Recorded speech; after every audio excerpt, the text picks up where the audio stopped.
their final pick was trying to recall that certain hero na parang to complete the puzzle. Kasi feeling ko, yung magiging hero dito ni Kelra would definitely make a lot of sense or rather difference against ONICPH kasi siya na yung magiging pambalasay. Kasi kung tinitheory craft ko kung paano yung magiging plano dito ng ONICPH is that yung ultimate dito na parang the way ginagawa sa early game ng isang Claude, ganun din yung gagawin dito ni Kyrie. Just use the ultimate sa minion wave and probably umikot. Pero kasi hindi siya jungler, so baka iba ang maging playstyle niya rito. Pero going back, it's gonna be the Esmeralda ang gamit dito ni Kelra. Right now, this is the heroes lineup at Esmeralda. Yung sinasabi ni Rob, tama ba? Esmeralda sinasabi ni Rob, and this is going to be interesting kasi mayroong dalawang late game hero dito, yung side ng Execration. How will Onic take advantage of that and win this early for their side? Si Chakno, yung Diamond, yung Void Crystal rather, nandun din, and si KLVJ pumuk din at nasaktan ang dapat masaktan sa side ng Onic at as early as level 1, and si Chakno pumasok na lang dito. Talagang yan yung plano nila eh. Huwag pag-farmin ng mabilis dito si Hate at pilitin siyang lumabas or pilitin siyang magkaroon ng onting delay. Sakit nung poke damage ni nung ni Jay with the Soul Blue, muntik-puntik pa doon si Chakno At para doon naman alalayan si Jay, para alalayan dito si Dilar, papasok si Jay dun sa may area, and si Hate nandito na rin sa may side na kayang-kaya nila dive in dito yung Pakito if gugustuhin nila eh. Kailangan din talaga bigyan ng assistance dito ng yung Pakito dito ng Execration. Kasi regardless na meron siya yung execute, hindi niya ma-maximize yun dahil sinamahan kagad ng dalawang members dito ng Onic, si Dilar. Which is, yun yung power spike ng isang Pakito eh. Kayang-kaya mong i-zone out ang isang Uranus having the Pakito pagka meron kang execute. So, pero once na mag-hit ng level 4 ang Uranus, it's gonna be a different story. Kasi mariregen niya na yung mga initial damage na ibabato mo sa kanya on the lane. Pero so far, ONICPH, they're the one to control the tempo dito sa early stages of the game, and they might want to take the first turtle. Pero doon sa may gitna, si KLVJ ay inagaw yung buff dito ng side ng Onic, and walang purple buff si Hate automatically, and pwede pang hindi makuha ng Onic dito etong turtle kasi nandito rin sa vicinity si Chakno, si Etomax, and possibly si KLVJ in just a bit. And Chakno, unti-unti bumababa yung buhay niya, he will go down. Si Renjo umalalay na rin, real world manipulation, naglalaban sila lahat sa gitna at tatakbo na lang dito si Etomax kasi alam mo yun, nagawa niya na din yung trabaho niya eh, na alalayan niya ng onte. Pero kasi hindi na nila talaga makakontest yun at that point on. Yes. Yung retry. Yung retry, napaka-importante. Yes, and I believe na nagamit niya yung retry niya during the invade doon sa may purple buff ni Hate. And yeah, wow, that was 2 objectives been secured, or rather a kill and an objective secured here by ONICPH, getting the turtle and a kill as well on Chakno. So medyo medyo passive in a way in terms of kill. Medyo mabagal yung game natin. Pero kung titignan mo in terms of gold, this is almost a 1,500 lead for the side of ONICPH, and uncontested din si Iyakno doon sa may top lane. Andito na yung danger ng nila Dilar na pwede nilang pasukin dito si Renzo Butters. At kayang-kaya nilang gawin to. Meron silang Hate. Meron silang nagpapunish ng mga matataas na buhay na heroes. Pero andun pa rin si Hate sa may area, tatakbo na lang siya. Alam nilang hindi na nila kakayanin. Si Dilar pumasok pa. Gusto niya talaga harasin as much as possible or pauwiin dito si Renjo, pero Renjo coming in at siya pa ang nabaliktad. Sinarado yung Mall Butters, nilagay yung Guardian's Barrier. Siguro inisip ni Dilar na nakauwi na si Renjo, pero at the end of the day, dumating pa rin doon si Etomax. Wow, Chakno using that Guardian's Barrier, halting na yung pag-escape doon ni Dilar, pero at this point, medyo nababawi ng Execration yung early lead na nakuha ng ONICPH, pero hindi pa natin nakikita yung yung full potential ng isang Hayabusa. This is a Hayabusa with an execute, and hindi pa rin siya namamatay, meaning nakakapag-farm si Kyrie with this assassin. Key to victory, Chak Mamba. Nakuha ni Chaknu yung kanyang hero and he becomes a Chak Mamba. Mamba in. Mamba in. Pero ito na, Turtle will spawn right now. Who will be the one to take this one? Itong dalawa dito sa baba, talagang pwede mo nang iwan sila dyan eh. Talagang silang dalawa lang ang magtatapat. Pero ang unang makaka-responde sa Turtle, it's gonna be Renzo. Who will take this one? Ang ganda ng pag-zone out dito ni Chaknu. And Turtle has been slain. Makukuha yon ng isang Kagura. Blazing Duet. Kailangan nagbato ng Falling Star Moon. Wala siyang mahabol. Pero nakuha ni Iakno yung Turtle. Talaga sinecure niya na lang. 2 turtles been secured here by ONICPH. Hindi pa kasama doon si Delar dahil nagbabasag na lang siya dito. Nope. Oh, Hindi wow. kakayanin. Muntikan doon. And wow, that was ang ganda. Ang ganda nung sight to see na yon na sumabay yung guiding wind doon sa kay Kagura. Hindi lang umabot agad-agad doon si Kyrie. Pero papansinin mo yung ikot dito sa mapa ng ONICPH. At one point, nandun sa taas yung Hayabusa, tapos nakapag-clear na siya sa gitna. Pero delikado dito si Delar. That wild charge from Chaknu. At grabe yung binigay nila doon. Si Renzo nag-execute pa. Ganun kadamay yung ni-utilize silang resources para lang i-take down si Delar. And for Delar, I think he's happy with that. Yes. Kasi ang dami niya na puwersa eh. Yes, na-force niya yung 4 members doon ng Execration na pick off nila Kyrie doon si Eto Max. And right at this point, Butters, ONICPH, napaka-confident na nilang umikot dito sa mapa against Execration. Dalawang outer turrets na dito ang nababasag ng ONICPH and they would eye for another one dito sa ibaba. Pero kasi, Butters, KLVJ, hindi pa natin nararamdaman yung presence niya dito kasi hindi pa naman kailangan. He just needs to farm. He just needs to stay out of the way dahil ang power spike right now in the mid game is on ONICPH side. Nandito yung mga assassin nila, nandito rin yung Roger, pero kailangan pa ring sumuntok dito ng Execration katulad niyan. And Delar binatuhan ng Falling Star Moon pero luckily for him, merong guiding wind para isalba siya doon. Makukuha na naman ng Onic yung Turtle pero ngayon para kay Hate na. And Hate, masaya siya dyan kasi kaya niya maging aggressive with the protection of the Turtle buff. Grabe, yung ginagawa ni Kyrie Butters. Kinut niya yung minion wave doon sa taas. Inultihan niya agad din. Nagre-respond na kagad siya papunta dito sa ibaba. This is gonna be very scary for the side of Execration kasi ang bilis. Sobra ng minion wave clear na ONICPH at kaya nilang magsama-sama agad to the point yung ibang members kailangan pang mag-depend on the other lanes.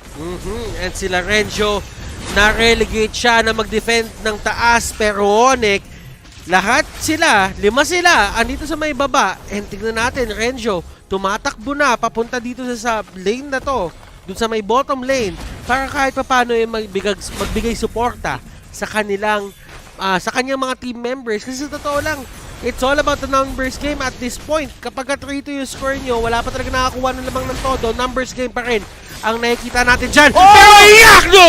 With the play! Pumasok siya dito! Payong kaibigan! Eto Max, real world manipulation, and look at this, the collapse! Iakno making the play! Wow, that play coming from the Kagura. Wala kasing pang disengage yung Execration. Nagsimula yon sa pagpilit or rather na force ni Jay yung wild chart ni Chaknu doon sa may bottom lane that resulted doon sa kill na yon na nagawa nung Kagura. Hindi sila nakaalis from that position dahil wala ngang pang-cancel dito yung Grak. So, isang mabilis lang, Butters. 7,000 agad ang naging lead ng Onic. At kung mapapansin mo, Rob, ganito yung nangyari doon. Kanina yung Veil, ganyan na ganyan yung ginagawa. And it was Iakno returning the favor. Binalik niya lang talaga yung pabor. Sabi niya, ganito yung ginagawa niya sa amin kanino. Ang linis, Butters. Ito lang ang gusto kong sabihin dito. What characteristic I can say or ONICPH right now on this gameplay. Ang linis ng laro nila. This is totally different from what they have during game 1. And at this point, even with Delar on that position, kaya nilang subukan or they actually have a high chance to be able to secure the first Lord. Pero hindi pa, like time and time, sinasabi ko, yung Claude KLVJ, hindi pa natin nararamdaman. Pero kailangan niyang dumating at the right time. This might be it. Chaknu could provide vision dito or will Execration just simply give the first Lord? Kaya pa rin naman nila tong depensahan. kesa ma-wipe out sila ulit katulad sa nangyari kanina. And Lord has been slain. Si Hate, nagawa niya na yung trabaho niya. Pero sa may pinakalikod, si D2R nahuli dito. And ang daming ginamit na resources para i-take down lang siya. At doon sa point na yon, si Execration ay tumatakbo pataas. Si Kyrie, nagkakaroon siya ng onting window. Para makapag-push. And dito, kailangan mag-ingat ng Execration. Looking at it, hindi na kayo pwede basta-bastang magdililibot na lang sa lanes. Kailangan lahat ng lanes nyo accounted for. Kasi kapag hindi, merong mga opportunities ang isang Hayabusa na mag-split push na lang. Oo, halos kalahati nga yung nabawas doon sa may base turret sa may top lane ng Execration. Not only that, Iyakno did invade or get the purple buff against Execration. And the Lord is still alive here on the mid lane. Paanong depensa ang gagawin dito ng Execration? May bakbakan kaagad si Kyrie pati si Renzo sa may taas. Grabe ginagawa ni Kyrie dito. In, out, left, right, up, down. Parang kontra yun. Lahat pinakita niya. I mean, ano yan eh, 4 sides yun eh. 4 sides, The tama. the north, the south, the east, the west. Tama naman. Kala ko up, up, down, down, left, right, left, right. But speaking of left to the right, look at that Guardian's barrier. Magagamit ito ni Chaknu to be able to secure a kill against dito sa Matilda ni Jay. Pero ONICPH, they doesn't really care. Hindi pa rin sila umaalis sa vicinity waters dahil feeling ko kaya nilang i-choke out ngayon ang Execration in terms of resources. At si Jay nandun sa baba. Nawala na siya ng malay bigla. Ito sinasabi natin eh, yung mga ganyang hero, never talaga pwedeng mag-overextend eh, kahit onti lang. Kasi yun yung power ng isang Grok, na kaya niyang mag-wild charge sa'yo at kapag nahuli ka doon, sabihin mo na lang, paalam. Paalam, no? Paalam. Pero alam mo, Terzat, looking at the items right now, 10,000 ang gold dito ni Hate. Meanwhile, for KLVJ, it's almost roughly 7,000, almost 3,000 ang difference, at least 1 or 2 items. Dito yung head-to-head comparison natin with the jungler. Pero ito na naman, maliit na naman ang pwesto rito ng Execration. Nagkakadikit-dikit sila dito. Delikado na naman sila.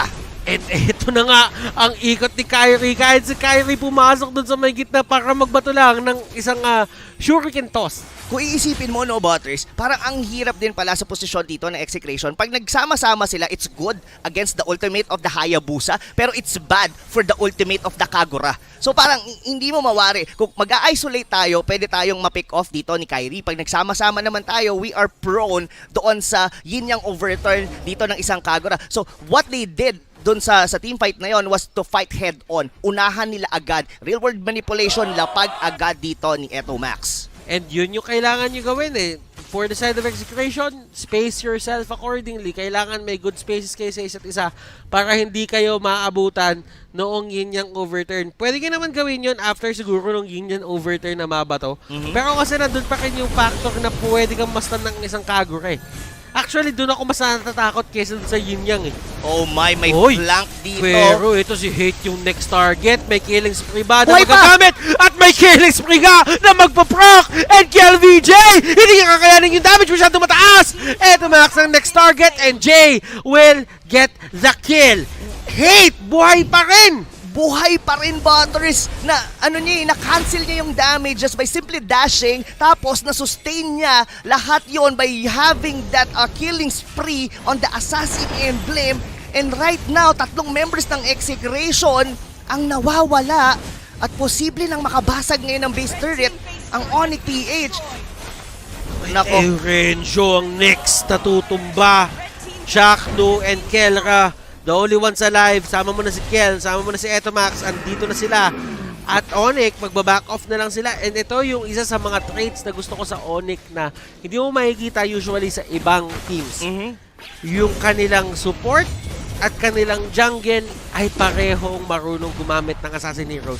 Yes. And napaka-applicable nito sa kanilang ginagawa nila ngayon, yung Roger at saka yung Hayabusa combination. Grabe yung synergy dito ni Hit and Kyrie as well. And it looks like another Lord will be secured here by ONICPH. On the verge of losing dito, Butters ang Execration on game 2. And at this point, we're already heading towards 15 minutes. We haven't seen KLVJ make a difference on team fight. Pero kung titignan mo, parang kailangan nilang unahan to. Pero hindi nila magawa agad-agad kasi ang sakit na rin ng raw damage dito ng ONICPH. Lord is marching towards the mid lane. What will be the answer para dito sa Execration? Look at the minion equilibrium. Pantay-pantay, sabay-sabay. Nako, mahihirapan dito, Butters, ang Execration. Onic. Slowly but surely, nag-creep up sila sa may base ng side ng Execration. Guardian's Barrier, ibablock nila ng onte etong Lord.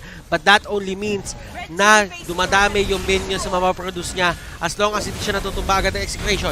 And ito, reward manipulation, nandun na, nagkabatuan na sa may pinakalikod. Eto, Max! Unang tutumba! KLBJ, hinakapan ni Dilar, pero wala siya pakialam. Kelra, na-takedown si Hate. And this is the fight na hinahanap nila. KLBJ, kakayanin ba lahat? And this is going to be the damage output. Tower lock! Tower lock! Tower lock! Onic takes game number 2. Nabitin sa pagdepensa doon ng Execration. What Onic did was they went all in kay Eto Max. Circling Eagle agad-agad doon si Jay. Pumasok din doon si Iakno. Binurst down kagad nila yung Eve. And from there, yes, nagkaroon ng return or rather a trade na pick off nila doon si Hate in the middle of the team fight.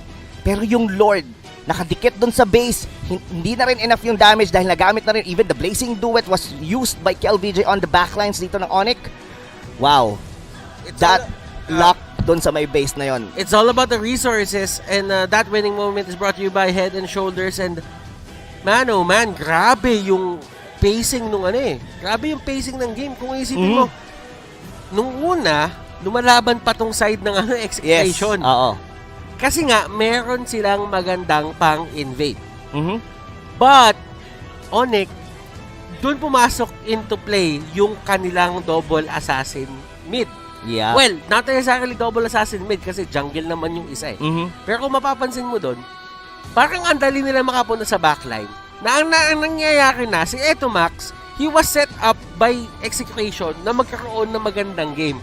Exactly. Pero kasi, dalawang assassin yung kalaban mo Alam mo, sobrang yun nga, pinag-usapan natin kanina in our theory craft before next start yung game.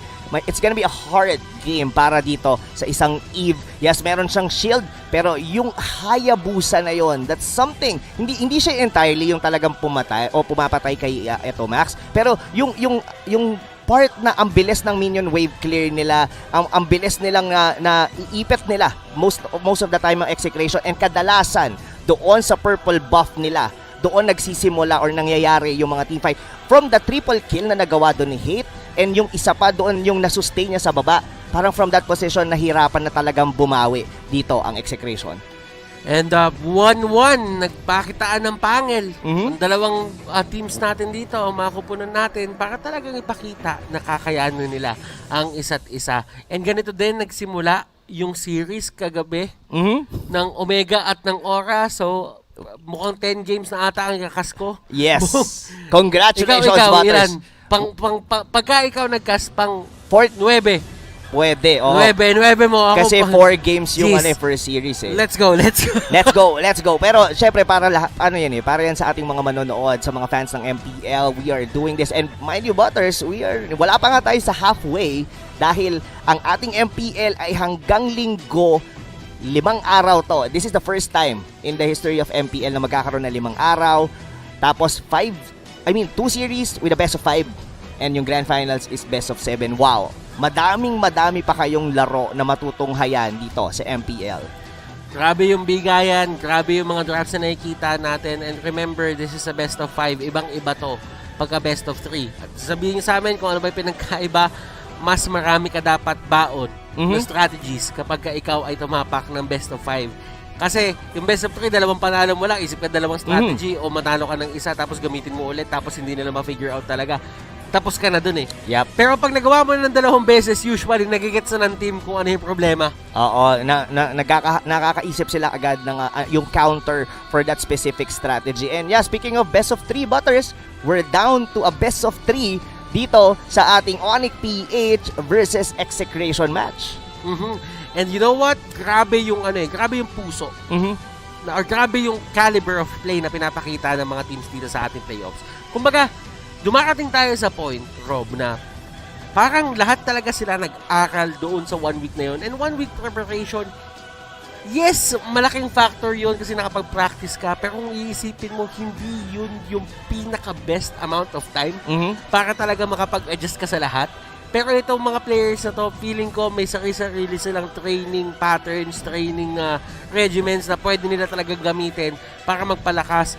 And they did their best. Down game number 2 dito sa best of 5 lower bracket round between Onic-PH and Execration. The following post-game statistics are brought to you by Smart Midnight. Talk to us about what happened here. Napaka-traditional and just the same. Parang unorthodox yung lineup between Onic and Exe dito sa game 2. Yeah, well, first of all, meron tayong Hayabusa support on the side of Onic-PH instead of the typical defensive supports to on Kyrie. Sabi nila, bakit di tayo gumamit ng aggressive support again kay Kyrie? Ito naman yung nature ng player na to. That's why there's a lot and there's ample amounts of poke damage on the side of Onic-PH na pwede nilang i-utilize ng early, pati na rin ng mid-game. And hindi na tayo umabot sa point na late game factor here for Execration kasi nga ginamit lang ng Onic-PH ang kanilang timing to propel themselves towards that moment na kayang-kaya na nilang mag-objective gaming against Execration. Yep, and I think because of that, na-unlock ng Onic ang bago nilang key to victory na hindi nakasulat sa ating pre-game show, which is Active Hate. Kailangan nilang magamit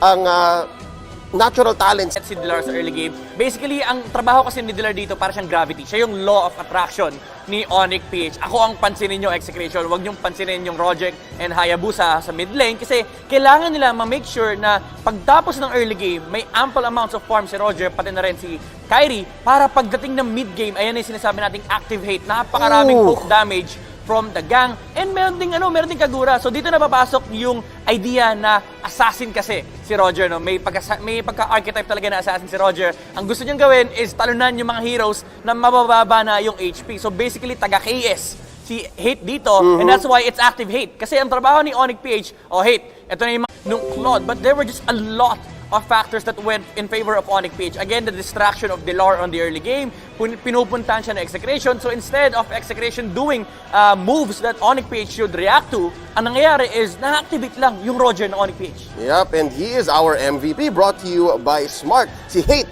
sa kanyang Roger na ideally, optimally speaking, ito ang gusto mo makita sa isang Roger. Yes. And alam mo, sa totoo lang, yung last play, yung nangyari kay Roger, no, it was what sealed the deal here for Onic-PH. Kasi this could have been an Execration game, honestly. Pero yung last proc from the skill of Eve, mind you, nandun siya sa dulo ng real-world manipulation to be able to get out of that instance. Talagang deserve ni Hate itong spotlight ito kasi pwedeng ma-turn around pa ni Execration yung laro at that moment. Pero sabi ni Hate, I got you with my mechanics. Gagamitin ko yung Wind of Nature at the perfect timing. Tapos saktong-sakto kasi pagtalon ni Roger, pagbaba niya, tsaka niya ginamit yung Wind of Nature, yung tira ni Claude hindi na nag-proc and he was able to heal himself with the killing spree. Yep, nothing. As in, ilang bala, walang gumana. Yes. Hindi tumalab. Alright? So, ladies and gentlemen, that was our analysis for game number 2. But real quick, before I remind you guys on how you can win more prizes just by watching, I have a question for you, Midnight. Ano yan? Posible ba na kung umabot pa ng late game, itong game 2 natin, what would Execration's chances be? Well, they really are good when it comes to late game, pero ang nakakatuwa kasi dito sa draft ng dalawang dalawang team is that they have the Uranus and the Esmeralda. Dalawang immortal na heroes pagdating ng late game. Yeah. So maka-break pa tayo ng panibagong record on the longest game. And Execration might have gotten it kasi nga meron silang Claude on their lineup. Yep. Again, just asking what if. But for now, what is going to be coming up on screen is a QR code that you can scan so that you can join our live watching rewards. Ang unang 50,000 entrants ay may chance na manalo ng isang treasure chest that could contain up to a 599 permanent skin. So I'm hoping that you guys can scan the QR code right here or go into this URL and join our little giveaway so that you can win a prize from MPL. But just as well, we want to hear from you. Gusto namin malaman kung ano pa ang pwede namin magawa para pagandahin palalo ang show natin dito sa MPL Playoffs. Go ahead and give us your thoughts via the esports survey in this URL and this QR code. Once more, we want to hear your feedback. But for now, Leo and Midnight, we're going to be signing off for just a bit dahil ibabalik na natin sa ating mga casters. They're going to bring you guys game number 3 in this best of 5, Onic versus Execration. Huwag muna kayo mag-sign off kasi kailangan pa namin kayo for game number 3, 4, and a possible game number 5. Ladies and gentlemen, welcome back to the Caster's Desk.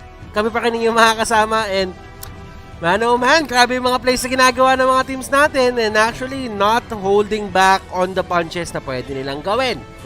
Yes, well, speaking of kailangan natin sila, this is a guaranteed na aabot talaga ng Game 4 dahil nag 1-1 yung dalawang kupunan.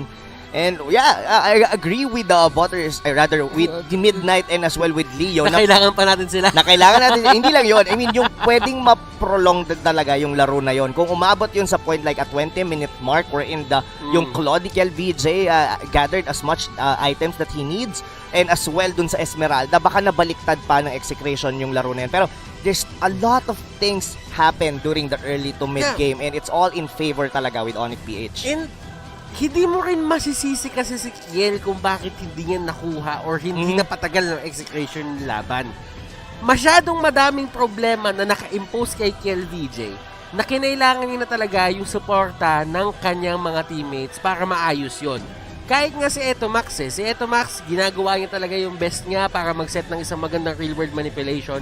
Pero ang dami kasing nagpe-penetrate sa backline na parang wala lang na dumarating sa point na, ay, ika-cancel ko na lang ba tong ultimate ko? Kasi parang wala na ako na-hold na tao dun sa real-world manipulation eh. Yes, saka ano din kulang din yung pag-disengage nila dun sa part na pagka pinapasok sila sa backlines and the only main that they have that time is yung wild charge.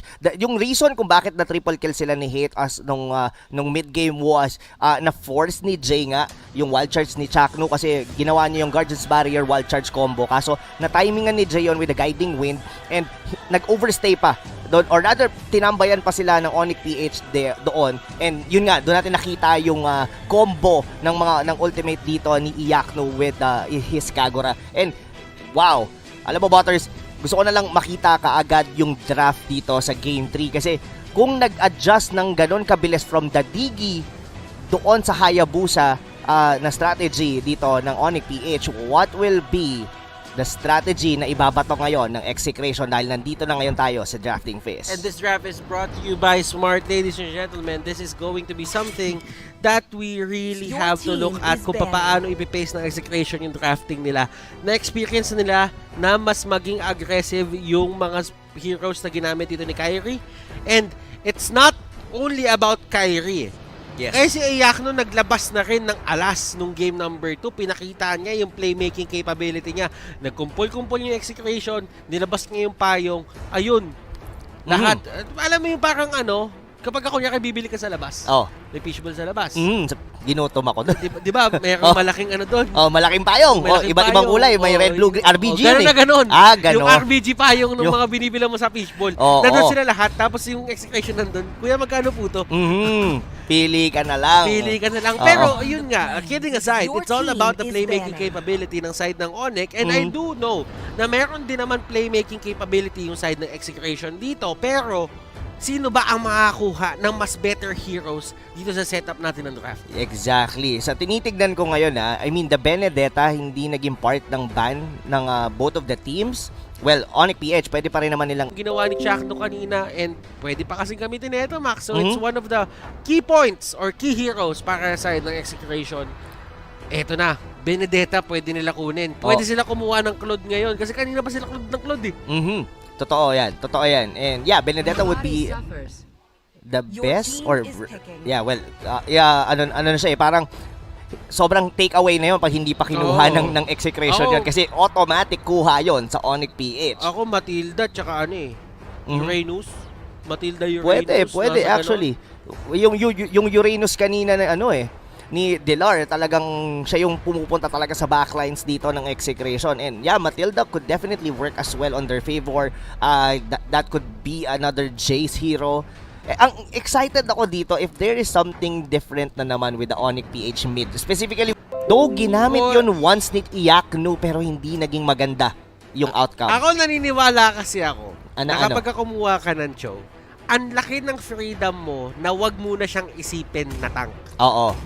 Kasi, yes, pwede siya pumunta sa kamay ni Jay, pero isipin mo, kung maganda yung matchup niya, doon sa may kabilang lane, pwede mo din siya gawing side lane eh. Pero kasi, bihira na lang ngayon para sa Cho ang magandang matchup. Against an Esmeralda, against, sabihin natin, Barats, hindi ka pipili ng ganyan eh. Pero alam mo, Ters, yeah, I like what you pointed out regarding with that show. Pero hindi nga rin siya maganda na ilagay dito sa side lane kasi the side lane na we're seeing right now are sobrang formidable. It's a Paquito and as well with the Benedetta. Although, itong Benedetta at some point, ginagamit din yan ni KLVJ. So, pwede rin natin ilagay ito sa jungler role and a Claude is a possibility kung si Kelra or even a Harriet.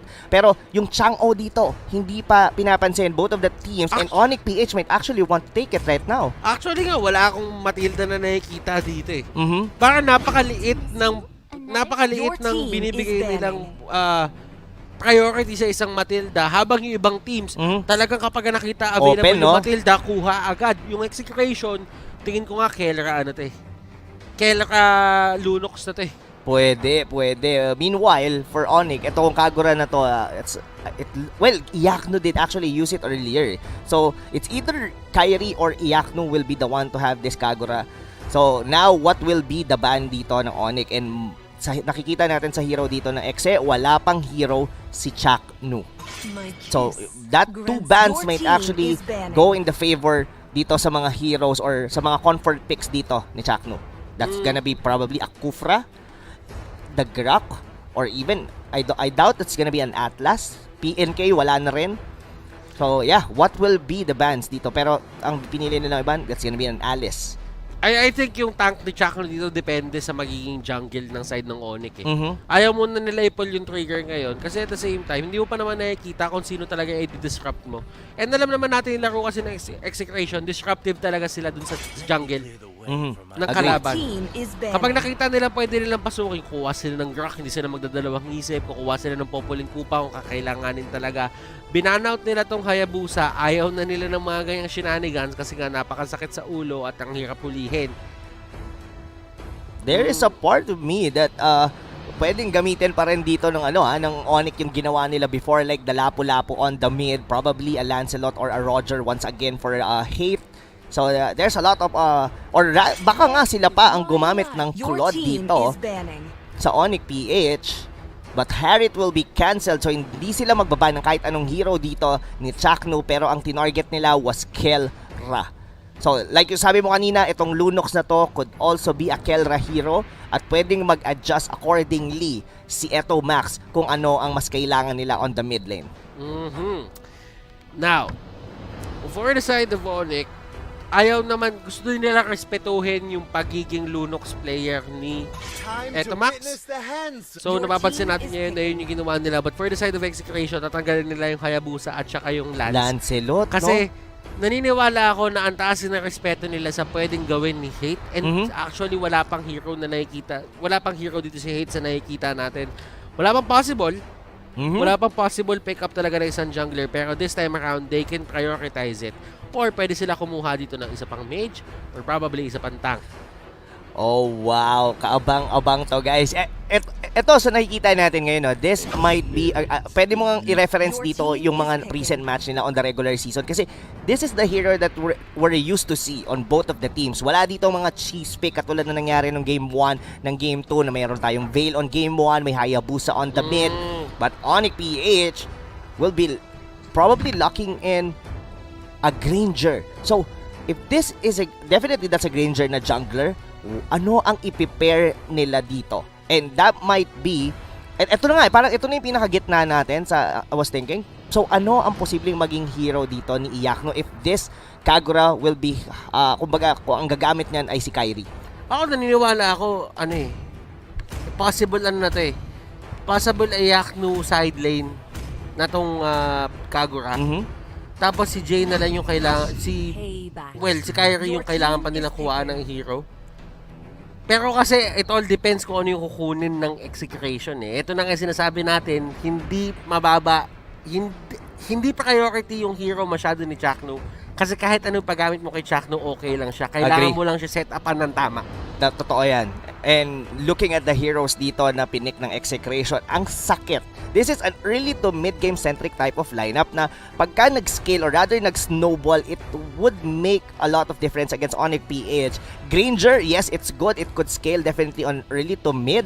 Pero yung Kagura, it would take some time. Even that Uranus, parang kailangan niya pang ma-hold yung lane niya to be able to make a difference or rather an impact. Yung mga cut lanes, posibleng hindi niya magawa dahil ang merong burst potential dito ang Execration from the Chaos Assault, from the Feather Airstrike. Ang daming kailangang problemahin dito ng Onic, and ito yung hinahanap mo kanina pa. The Matilda will be picked on the last slot dito for ONICPH, and wow, Butters, I can only say Execration, if they could pull this off even on the early to mid game, they might actually take this game just simply looking at the draft.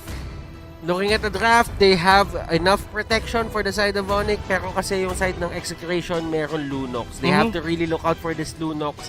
Napakalaking factor nito, especially with the Ruby DD plays na nakikita natin ngayon na talagang nabobomba ng isang Order of Brilliance. Whoa. Or nayayanig ng Order of Brilliance ang buhay ng mga tao. Wait, there is something different na tinitignan ko.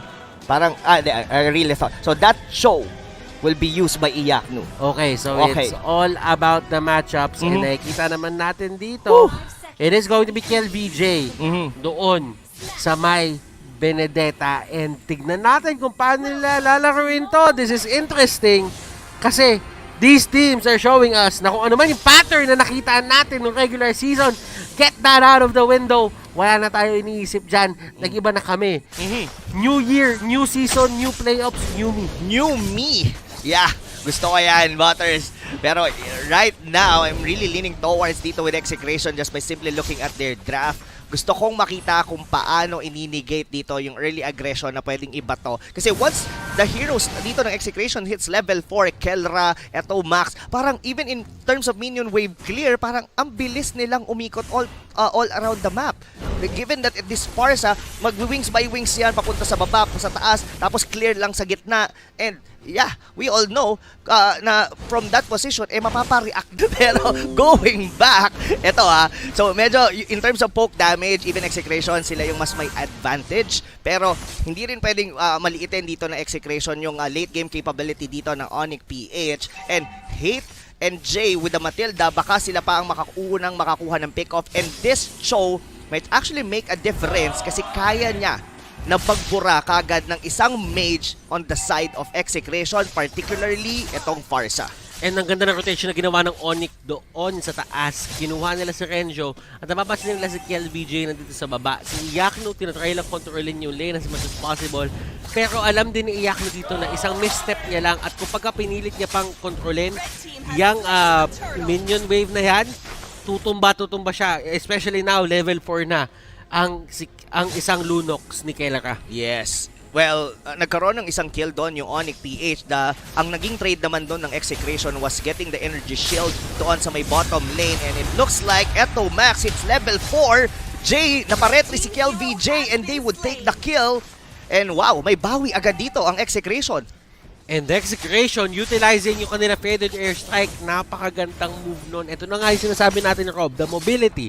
First one to get there was KLVJ at kung nakita mo kung paano niya kin-lean up yon, madami pang possibilities mamaya dyan for the side of Execration na magawa nila yung moves na yon. And nakita mo si Kyrie, binato ng play shot si KLVJ, para lang, wala lang, cute. Oo, cute. Well, Cute, pero kasi, ano mangyayari doon, kailangan mag-ingat din ni Kiel Kasi kapag kunyari, yung mga flame shot na yan, mamaya pag na-timingan siya, na mababa yung buhay nung bap, kaya. baka maagaw. Maagaw talaga. Pero yeah, I can say that medyo napalalim doon si Dilar. He actually tried to invade. Buti na lang meron siyang Purify, kaya ganun din kalakas yung loob niya na pumasok even with 4 members doon na Execration. Ang naging trade noon na yung muntik na pagkamatay doon ng Uranus was actually an outer turret dito sa may bottom lane. And ONICPH, they're just going in with their winning condition, getting ahead on the early game with this Granger and Dilar. Hindi nila mapasok dito si Dilar. Butters. Dilar ganyan ka ba katigas? Yung mga pwede nating sabihin dyan, and si Dilar, ginamitan na ng intercontinental ballistic missile. Grabe. Max, nagkalipakan, ladies and gentlemen. Ibon sa ibon. Oh my. Pataasan ng lipad. Nakita mo ba yun? Ibang klase. Ibang klase yung kumbaga kung kaninong mas maano yung lipad Kung nakita mo yung play na yun, di Ibon ba may man ibon? may layang lumipad. Di ba may ibon? Oh. Hinabol ng jet fighter ni Matilda, pak! Sinipa! Oo. Ibang klase, ibang dogfight! klase. Dogfight! Oo. Aerial dogfight! Aerial talaga. And kinulang ng damage doon yung far side doon ni Eto Max. Pero right now, Butters, it looks like ONICPH might want to take. Pero nakuha ni KLVJ. KLVJ, sinasabi niya dito, yung level ko okay na kahit level 8 ka.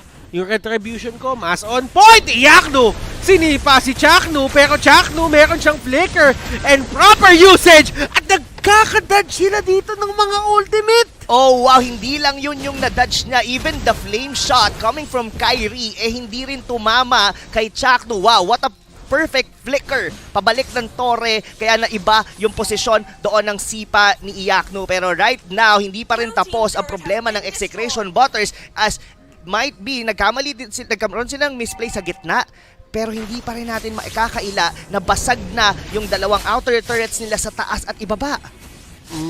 Goodness gracious. This is going to be a battle of attrition ulit. Wag naman sana tayo umabot ng 47. Siya dito sa mga mages ng Execration. And for KLBJ, securing the first turtle, tignan natin yung item niya rito. He already secured the Raptor Machete. And it looks like magiging defensive siya na dito going for the Twin Swings. And Yakno ang kanilang primary target. Feded Oh! ay ginamit pa. Grabe! Grabe yung dash! 5 shun po magkakadikit. Tag-shun po pa sa pinakadulo. 6 yung nagamit. Grabe yung Pero guiding wind na yon ni Guiding Jay. wind. Ibang klase, pero hindi pa sila tapos. Ito ang counter nila ngayon sa Execration. They got Eto Max, pero si KLVJ on the back lines. At nagkamali ng ikot si Hate. Here comes Kelra. Kyrie ang next target. And Chaos Darkening making things work. Yung bolts nakabura ng tao. And this might be another easy turtle take para sa side ng Execration, and it will be. Ang ganda ng bawi ng Execration doon. Muntik nila nga makuha doon si Iyakno na yes, nag-miss sila ng damage. Tapos yung pag-chase ng Onic was a bad move dahil nabalikan sila ng Execration plus they got the turtle as well. So ngayon, pantay na ulit. Back to square one tayo dito, Butters. Lamang ng isang Torre, oh yes, ang ONICPH, pero mas confident ang Execration in even KLVJ nang i-invade na ngayon siya ng jungle ng Onic. And Execration, mas nagiging solid ang kanilang pwestuhan dahil nga dun sa kanilang draft. Eto, Totoo. pwede ka kumuha ng kills sa gilid, pero tatandaan mo, kapag ka nakikita ng kalaban na nag-full damage build ka, medyo nagkakaroon sila ng idea na kaya ko i-burst nito, kaya kukuha sila ng defense item. So humihirap din yung buhay mo sa pag-burst. Oo. Saka kung iisipin mo rin, Hate might actually find it hard, lalo na sa late game, pagka pinapasok na siya dito nila KLVJ. And mind you, yung tinagurian natin, the Ruby DD play para sa isang Lunox, pwedeng gawin yon ni Kelra papasok sa mga squishy backlines dito ng ONICPH. And right now, Butters Execration is forcing to take the outer turret here on the mid lane. Meanwhile, yung dalawang side lane ng Onic is just trying to hold on. Medyo sumisegue dito yung Uranus and together with Iyakno on his show.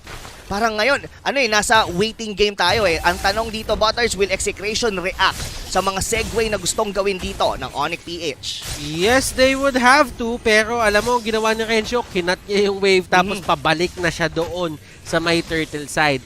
Alam niya na hindi niya dapat harapin na lang dito bigla-bigla si Iyakno kasi hindi niya din naman alam yung trace or kung ano yung items currently nung show. So mas okay na maging maingat ka na lang at makukuha nila yung turtle habang hindi nagagawa ni Iyakno yung buong trabaho niya. Oh yes, wow, what a good cut of lanes coming from Renjo. And yeah, hindi nakapag-split push doon si Iyakno, nakuha pa ng Execration yung turtle and Chakno jumping in, wala siyang tinamaan. Butters, but Dilar on the middle of Execration. Ganun nakakunat dito yung Uranus, hindi nila ma-burst down agad-agad. Pero si Renzo, muntikan niyang mapatay si Iyakno pero kailangan niya munang mag-disengage dahil papunta na ngayon doon yung mga members ng ONICPH. At nabigyan dito yung show. Ito yung sinasabi natin na ito si Renzo, yung combo niya all in all, kayang-kaya niya talagang magpasabog ng isang show. So, this time around, medyo kailangan mag-ingat naman yung Iyakno. Kasi never siya pwede ditong sabihin na lang natin, alam mo yung freedom na umikot-ikot sa may mapa basta-basta.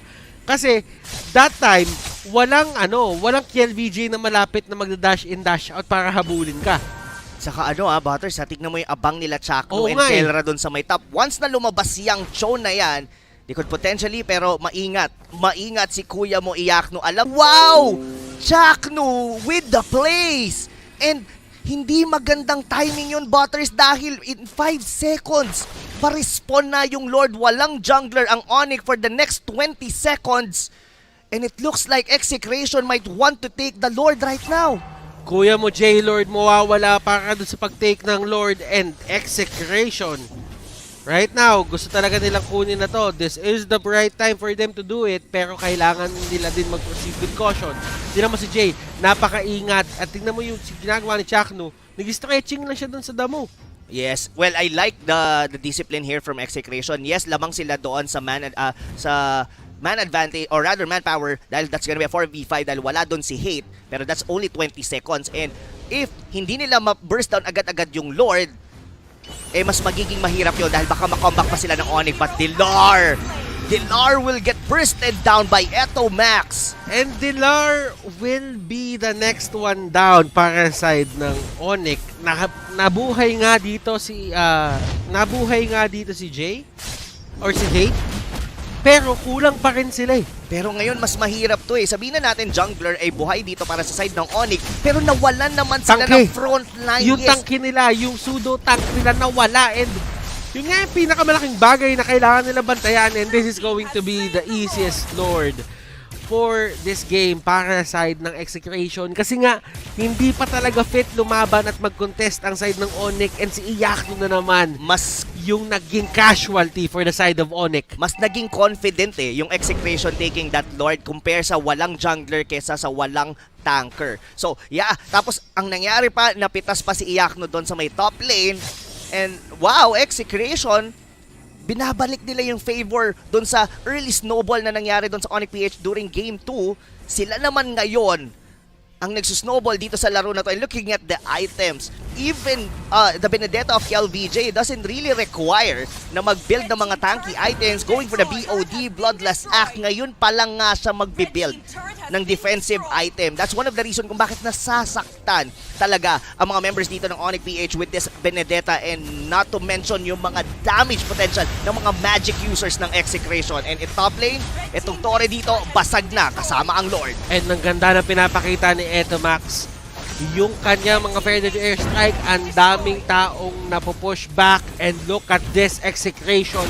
Slowly but surely creeping up. Binabasag nila lahat ng Torre. Mawawala ba itong bottom tower? Bottom turret? No, it won't. At ito yung last line of defense na meron ng side ng Onic. Execration, gustong-gusto nilang gawing 2-1 na to as of now. Yo, wow, they will be the one or the first team dito sa dalawang to na makakakuha ng advantage. Chakno with the Tyrant's Revenge. And look at that! Huli si Kyrie! Faded Airstrike! Nagkabatuhan na, ladies and gentlemen. Dilar, nandun sa may pinakaharap. Sinusubukan niya talaga i-out-sustain lahat ng members dito ng side ng Execration. Pero hindi niya kinakaya. Sumusobra talaga, Rob! Sumusobra talaga. Sumusobra na talaga sa dami ng nahuhuli dito si Chak Mamba. At ang nakuha niya pa doon yung Kagura. Dilar on the backlines. Pinapasok na naman dito ni Chakno, and yes, nabuhay si Iyakno with the guiding wind. Pero ang tanong, kaya ba nilang depensahan tong base na to? Ang sagot ay hindi. Execration match point. Ladies and gentlemen, wow, what a game, what a performance. This winning moment is brought to you by Master. Kung yung Onic win kanina ay talagang nail-biter na anything can happen, this time around for the side of Execration, napaka-dominating nila kapag ka sila na ang nagpo-push nung waves mo or yung lanes mo. Execration, lahat ng decision na ginagawa nila, even Chakno, sabihin natin si Chakno dito, he did not find yung mga magagandang initiation sa madaming tao for the first few minutes of the game. Pero, pagkakailangan niya kumlatch, dun siya lumalabas. And tingin ko, yun talaga yung yun yung si Chakno eh. Oo, born to clutch. Characteristic talaga ni Chakno yun eh. And wow, that pick off doon sa may Kagura na yun, it made ONICPH really hard for them na makapagdepensa. And nagtuloy-tuloy pa yun eh. Right after that, and wow, Execration, kumakapit, isa na lang talaga, like you mentioned, Butter, isang panalo na lang, they would move forward dito sa ating lower bracket dito sa playoffs ng MPL Season 7. The pressure is on para sa side ng Onic because one more loss could mean wala na sila dito sa karera ng playoffs ng Mpl-Ph Season 7. Everything hangs in the balance and they are put into a high pressure point. But Rob, kung napag-usapan natin, Onic likes high pressure matches Yes. or high pressure games. So, baka makita natin dito yung playoffs mode naman ng Onic. I really feel na hindi pa naglalabas talaga ng pangil dito yung Onic. Well, kung iisipin mo rin yung pattern, Execration gets 1, Onic gets 1, Execration ngayon for the third game, it's like, alam mo yon, parang, it's, parang salitan Inevitable. lang. Yes, salitan lang, and parang posibleng mangyari dito if ONICPH might take, or definitely would like to take the game 4, yung game 5 talaga, yung parang pinaka magiging, result. O sabihin na natin yung pinaka, yun yung pinaka, natin sa lahat. Ano yun? Yung masasabi mo na yun na yun. Yun na yun. Hindi, Actually, kanina ko pa inaabangan yung... Hindi, ang gusto kong sabihin is yun na yung pinaka magiging finale. Pero kasi, for Execration, it's like, they don't, parang nandito na sila sa point na pwede na nilang isara yung laro. Oh, and hindi bago to para sa side ng Execration. Execration has been here ever since Season 2. And etong org na to, they have faced losses na maaga sa playoffs and they went deep dun naman sa iba.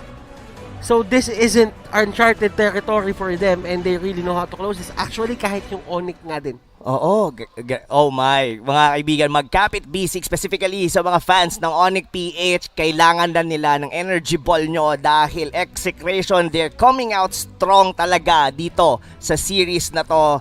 Butters, excited na ako na marinig. Gano'n ka ka-excited? Sobra, nanggigigil, Paano nanginginig. yung gigil? Di ba yung nginig? Paano yung gigil? Hindi ba parang epileptic na yung Hindi, dating? wag tayo pumunta doon. Yeah. Paano yung gigil? Ganyan. Yeah, honestly guys, sobrang excited kami sa mga laban talaga dito sa MPL. Ang daming mga bago natin na mga nakikita. Ang daming, they're really mga innovative talaga yung mga team. Napaka-creative nila in terms of doing their draft. And sobrang nail-biter eh. Alam mo yun, at some point, makikita mo yung strength ng isang draft. Pero on Game 3, start pa lang ng draft, nakita na natin kaagad na may advantage talaga in terms of doon sa nagawang draft nila Coach Pacbet compare sa draft na nagawa nila Coach Rio. Pero yeah, this is natin still a best of 5 series mga kaibigan. And ONICPH, kailangan na nilang ilabas ang lahat dito. This might be the final match of the series. Kung ano mang mahika yan, Onic Magic, basta kung anong magic na pwede nyo ilabas nyo na ngayon if you want to take us to game number 5. Kasi, alam nyo, kahapon nangyari na din to, may elimination na rin. And mamaya, upper bracket yung isang game na mangyayari. Yes. Bukas, yung pinaka-grand finale ng, alam mo yun, parang mga laglagan portion talaga. Alam mo, ang sakit sa akin sa word nung part nung laglag. And iniiwasan ko siya talagang sabihin kasi parang, Hindi, pero alam mo yun, yung kasi talaga yun eh. Pero alam mo yun, kasi yun talaga yun. Wala kang magagawa sa kanya. Kasi playoffs, kapag hindi ka talaga alam mo yun, pag hindi ka talaga nanalo, malalaglag ka talaga. But right now, guys, we will pass it on to our analyst. Ayaw man namin sabihin yung laglag, pero yun talaga yung mangyayari. Analysts, take it away.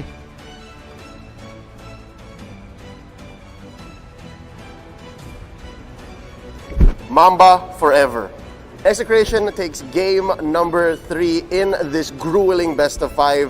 Once more, welcome back to the analyst stand. Ako nga pala si Leo, kasama nandito si Midnight, and we'll be breaking down this matchup. Brought to you by Smart. These are the statistics. Midnight, off the back of Chaknu's Kufra na mulit-muli nakalusot, Execration takes this one under 15 minutes. Alam mo, Leo, sobrang yakap na yakap ni Chaknu ang ONICPH. Lumipat ng screen yung mga player icons natin. Pero yun pa rin yung impact no? Lagi natin sinasabi to, for the longest time that Execration has played in MPL alongside Chaknu, factor pa rin talaga kasi yung Kufra. You can't count out the nature of the hero just because of patches or kahit yung mga nerfs. Kasi kapag binigay mo to sa isang specialist, ang sasabihin lang sa'yo niyan ay, bakit? May talent pa rin naman si Kufra, mayayakap ka pa rin naman. And that is what prevailed for Execration. And this time around, kahit lugi siya, he was still showing up to fights. And dito mo makikita yung mastery ng hero, no? Even though you are playing a matchup na dapat okay sa'yo pero lugi ka, he is still having that presence of mind na kailangan ko kasi sumama sa mga kampi ko for us to be able to play our game. We're gonna see here in the highlights brought to you by Smart how Renzio and the rest of Execration are able to roll with the punches. Sakto, pagbukas pa lang natin Renzio na. Renzio kagad, no? Talagang papakita natin sa sa tao na, mahirap yung game ni Pakito. But keep in mind, Leo, the presence of Pakito in this game is to provide additional control on the front lines para makapag-set up sila Kelra, si Chakdu, at pati na rin si Etomax. One thing that we haven't talked about actually, is the presence of the Barca. Ang malaking problem dito for ONICPH, which was nice coming out from the side of Execration kasi nag-provide sila ng problem against ONICPH with the long-range nuke against the Granger and the Kagura. So even though kayang i-address ng ONICPH yung frontline issues nila kasi meron silang Uranus, the one thing that they don't have is the re-engage factor against the lineup of Execration. That's what makes it hard for ONICPH to actually engage in fights. Kasi ang daming multiple entries for Execration, pwedeng yung long-range nuke ni Farsa ipang-bait mo kay Uranus or yung jump-in ni Chaknu. Yep, and we're about to witness here the end. Again, this is a very fast game in comparison to a majority of the matchups we've seen in MPL Philippines playoffs. I believe this is mere moments away from the end, no? Ayan, they are missing one. Kyrie was down, but again, we mentioned it earlier, a bit of foreshadowing, ang ating MVP ng laban na ito, brought to you by Smart. It's going to be Chaknu on that Kufra. Mala secret agent ang galaw niya dito, 007 on that KDA. Alam mo, pag si Chaknu nagkukufra, laging ganyan talaga yung statline niya. Probably the highest kill that he has amassed with the Kufra, 2 or 3 kills lang. Pero ganito kaganda yung laro ni Chaknu. Even if you look at the KDA, it's not gonna tell you the entire story. Kasi ang pinaka-story dito is the immense pressure of setting up team fights for Execration. The fact lang na si Chaknu, kapag nasa loob ng bushes, pinapatunog niya yung Tyrant's Revenge. That alone is play enough for Execration para ma-maximize nila yung threat with the Kufra. Actually, yung stretching niya pa lang bilang Kufra sa bushes. Ganun siya kalakas, Leo. Pag narinig mo, patay ka na dapat eh. Oo, sabi ng Onic, uy, nag-i-stretching si Chaknu, takbuhan tayo, guys. Yeah, that's how it seems like, and we've seen moments of that, specifically in the highlights. But for now, let's allow Onic, let's give them a chance here. Feeling ko hindi pa tapos eh. Game 4 pa lang, it's a best of 5, we could go the distance. Reminder, real quick, for you guys watching at home, meron tayong live watching reward. You're gonna see that URL flash up on the screen right here. Scan that QR code or go into the URL. First 50,000 entries are going to win a treasure chest. And ano laman ng treasure chest na to? Something as good as a 599 skin that's permanent, alright? As well, we want to hear from you guys. Ano nga ba ang pwede pa namin magawa dito sa MPL Philippines para mas mapaganda pa lalo ang aming broadcast? Siyempre, para sa ikasasaya ninyo, jump into this URL or again, scan the QR code and answer our MPL Philippines Season 7 Esports Survey. Once more, that has been our breakdown of game number 3, Midnight. ONICPH, they are on the cusp of getting eliminated. They need to figure this out. They need to do it right now. They need to clutch a game number 5. Tingnan natin kung magagawa nila ito. We're gonna throw it over back to our casters. Match point Execration as we head on dito sa game number 4 ng match na ito. This is Onic versus Execration and ano yun? Kasi nandun siya sa part ng Onic at nandito tayo sa Exe. So malay, hindi ko lang alam ha. Gusto ko lang makita sa mga vlog ni Kuya Detective Conan. Oo. Kasi ano yun? Detective Conanan yun. Hindi si Detective Conan yun. Si Detective Conan. Si Detective Conan yung bata. Oo. Iba yung bata sa ano. Pero kasi yung sa atin, Filipino version na medyo matanda tapos medyo lumaki yung chan. Si Detective Conanan yun. Si Detective Conan. Pero kidding aside mga kaibigan, yes, Execration, they are on match point. 1 game away to be able to move forward dito sa ating tournament and 1 game away din ang ONICPH to lose their chance to make it all the way through dito sa tournament kasi nga nandito tayo sa laglagang portion ng ating lower bracket. Ay, grabe. Ang maganda sa mga manonood natin dahil medyo nasa prime time na tayo. Kuya Butters, tama ba ako na around 6 PM na? O lampas na nga eh. Lagpas na. Diba? So, i-comment nyo na dyan. For sure, yung mga tito, tita natin, mga ate, kuya natin, mga nagkakadating lang yan probably sa trabaho. Tapos, nagsisimula pa lang sila or nagsasaing or nagkumakain ng kanilang hapunan. Eto na. abang-abang dahil sobrang excited na nung dalawang teams natin, nakalapag na agad yung mga bans nila. This draft is brought to you by Smart at tawagin nyo na lahat si ate, lola, lolo, kuya, tito, tita, yung cellphone ni Bantay. Ilagay mo na, ipastream mo na yung MPL. Kung may Oppo A9 4 si Bantay, MPL na. Big time si Bantay. Big time si Bantay. May smartphone. 13,999. Oo. Na-rhyme mo pa yun. Pero, wow. Benedetta, since ito yung naging problema nila kanina, nasa automatic ban ulit ng ONICPH together with the Lunok. So, what will be the first pick? Still Uranus para sa ONICPH. Execration, kung papansinin mo, naging ano sila successful sila with having their Pakito for Renzo. Pero I doubt na ipipick nila agad yun dito. What will be their pick? Lunox is out, Benedetta is out. Kaninong hero ang ipaprioritize dito ng Pwede sila Execration? mag-Barats. Barats is definitely Pwede a sila good mag-Barats option. yan. Lalo na kay Renzo, no? Oo, pwede sila mag-Barats, pwede sila Lunok. Pero Ay, di, parang narinig ko si PNK.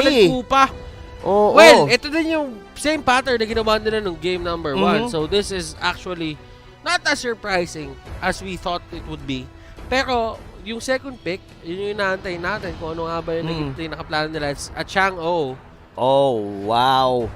So, ang ganda kagad ng bato dito for the first 2 picks dito na Execration. But ONICPH, they are willing to let go of those heroes. Kung makukuha nila rito yung mga comfortable pick nila, they did. Ang ginawa nila kanina, nilak nila kagad yung Kagura ni Kyrie. And Lancelot is, wow, hindi na nila hinayaan. ONICPH, naging agresibo sila dito sa draft. Nilak na nila kagad itong Hayabusa and as well itong Claude na to. Canceling heroes dito for the side of Execration, specifically kay KelVJ. Pero ang open sa kanya, he could definitely get a Lancelot kung yun ang doon mapupunta ang draft ng Execration. Kasi it looks like the final 2 bans ng Onic dito patungo kay KelVJ.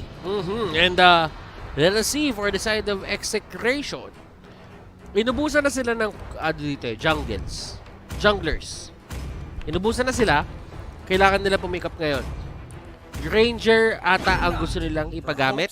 Your team is banning. Kasi at the same time, kung Granger makukuha ng Execration, Hindi. madaling mahuli yon para kay Hayabusa. Pero ayaw mag-conform ng Exe sa gustong ipagawa sa kanila ng Onic.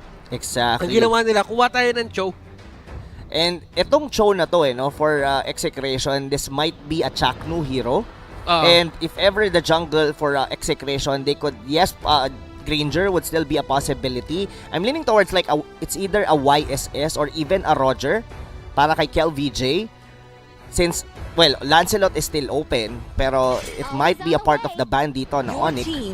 Pero meanwhile, for ONICPH, ano pa ba ang wala sa kanila dito? They don't have a hero. A Farsa would probably gets banned dito sa ONICPH or and even a specific gold laner.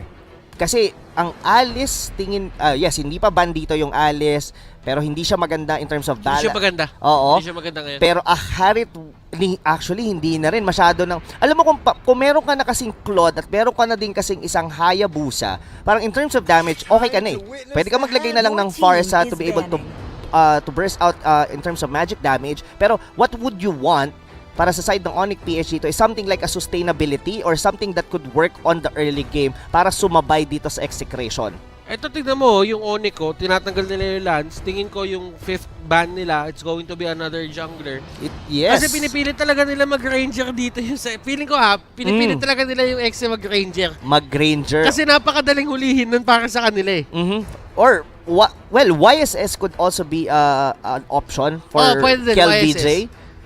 Honestly, ang tinitignan ko rito, if ever na hindi mababan, Roger Roger could work as well para dito sa side ng Execration, and they could definitely go for the early to mid game centric type of lineup. Pero in terms of assassin, wala na masyado na masasabi ko na pwedeng gamitin dito ang Execration.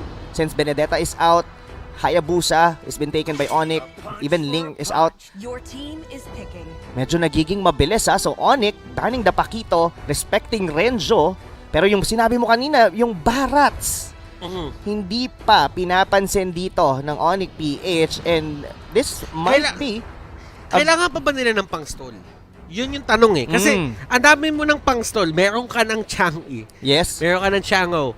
Meron ka ng Pupulen Kupa. Kaya mo na makipaglaban ng malayuan. Pero kasi, kapag ka kumuha ka pa ng isang Barats dito, parang nagkulang ka naman sa damage. Totoo. Nasobrahan ka naman sa tigas. Babagal sila masyado. Yes, hindi sila agad-agad mapapasok, pero as the game goes by at na maprolong ng ONICPH, lalamang na sila kaagad from there dahil meron nga silang Claude, meron pa silang Hayabusa.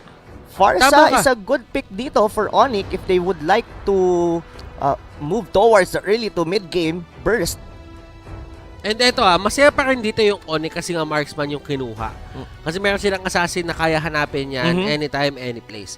Pero kasi naniniwala ako na nung hindi binan yung YSS at binan yung Pakito ni Renjo, automatic win na to para sa Execration kasi at least makikita nila kung saan man kagaling eto si Hayabusa. Yes. So pwede na i-pre-plant ni Execration yung Yison Shin nila sa isang place na safe siya. Pero dito sa kabila, Glue ang pinili, and ito yung sinasabi natin kanina sa group chat, nag-uusap din tayo kanina, na after that Omega Aura series kagabi na napanalunan ng Aura, at ginamit ng Omega yung Glue multiple times, I really think na madaming mag-iisip na ilabas na itong Glue para sa playoffs run nila. And it looks like ONICPH, they are putting all the eggs in their basket para dito sa Glue na to. This is a match point for Execration, pero looking at the draft, it would definitely make sense. Kasi kung kayang maprolong dito ng Uranus and as well ng Glue, yung mga initial damage dito ng Execration, that Claude and that Hayabusa and even that Farsa,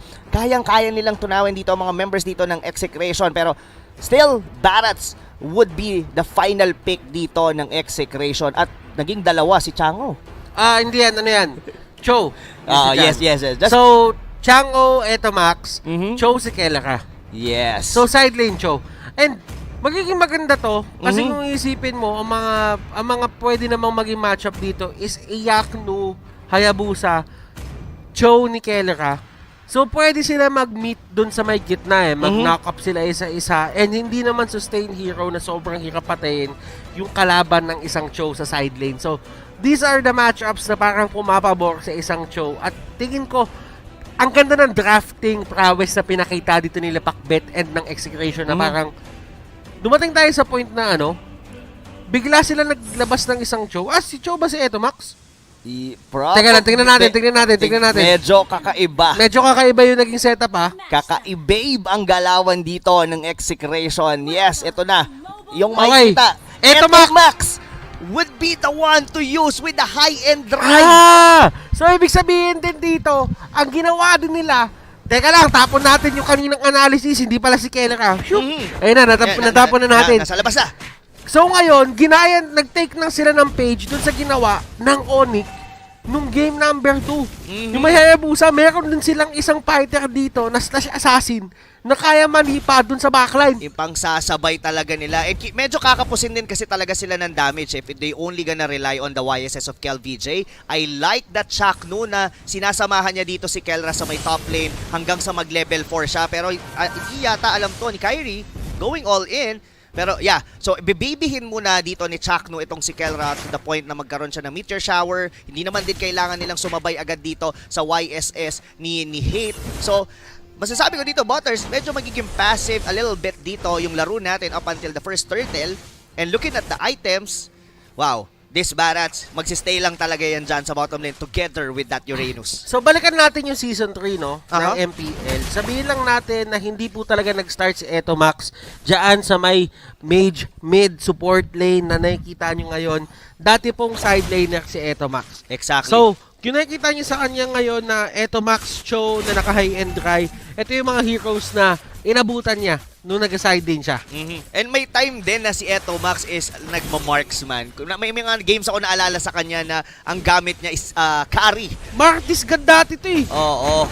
Eto Max being a multi-role all around para dito sa ating liga.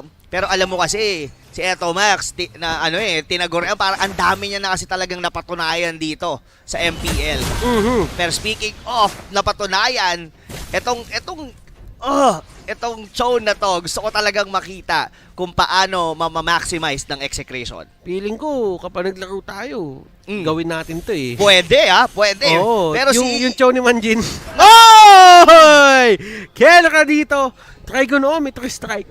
Ginamitan niya ng mga triangle, ginamitan niya ng lateral lines, parallel lines, kung anumang lines. Sumakto dun eh, wala rin talagang labasan Sumakto, dun eh. wala Si talaga. Yakno, talagang saktong-sakto. Inanggulo.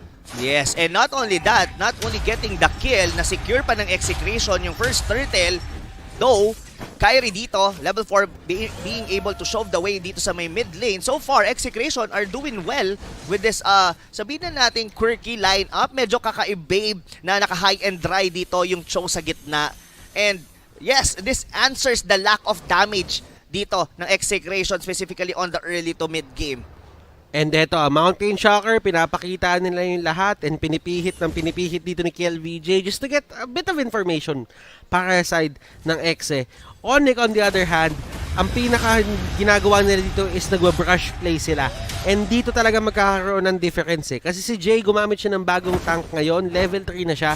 At kapag nakuha na ng Onic yung mga level 4 nila, I really think na doon magkakaroon ng difference in terms of rotations eh. Kasi kaya nila lumaban eh. Napaka-imperative para din kay Glue na makuha yung level 4 niya. Si Iyakno though, on the other side of the map, level 5 siya. At ang yung katapat niya si Kelra is at level 6. Oo. So, isipin mo, no, pagka na-bait pala nila kay KLVJ yung trace list, this Glue could just simply use his ult and pwede niya nang ibalik doon sa mga kakampi niya. Grabe yung ginawa! Eto Max with the plays, getting the kill for Iyakno. 2 beses nang namamatay yung Hayabusa dito ng ONICPH. And ito yung ginagawa ng ibang mga teams na nakatalo sa side ng Onic. Ang sinashutdown nila, si Iyakno. Oh no, Kyrie dito, Butters. Feather airstrike will be used pero binatuhan naman siya rito na mga bituin dito ni Kelra with that meteor shower. Muntikan pa nga nilang mabasag yung tore doon sa may top lane. ONICPH, they're slowly crumbling dito sa early game.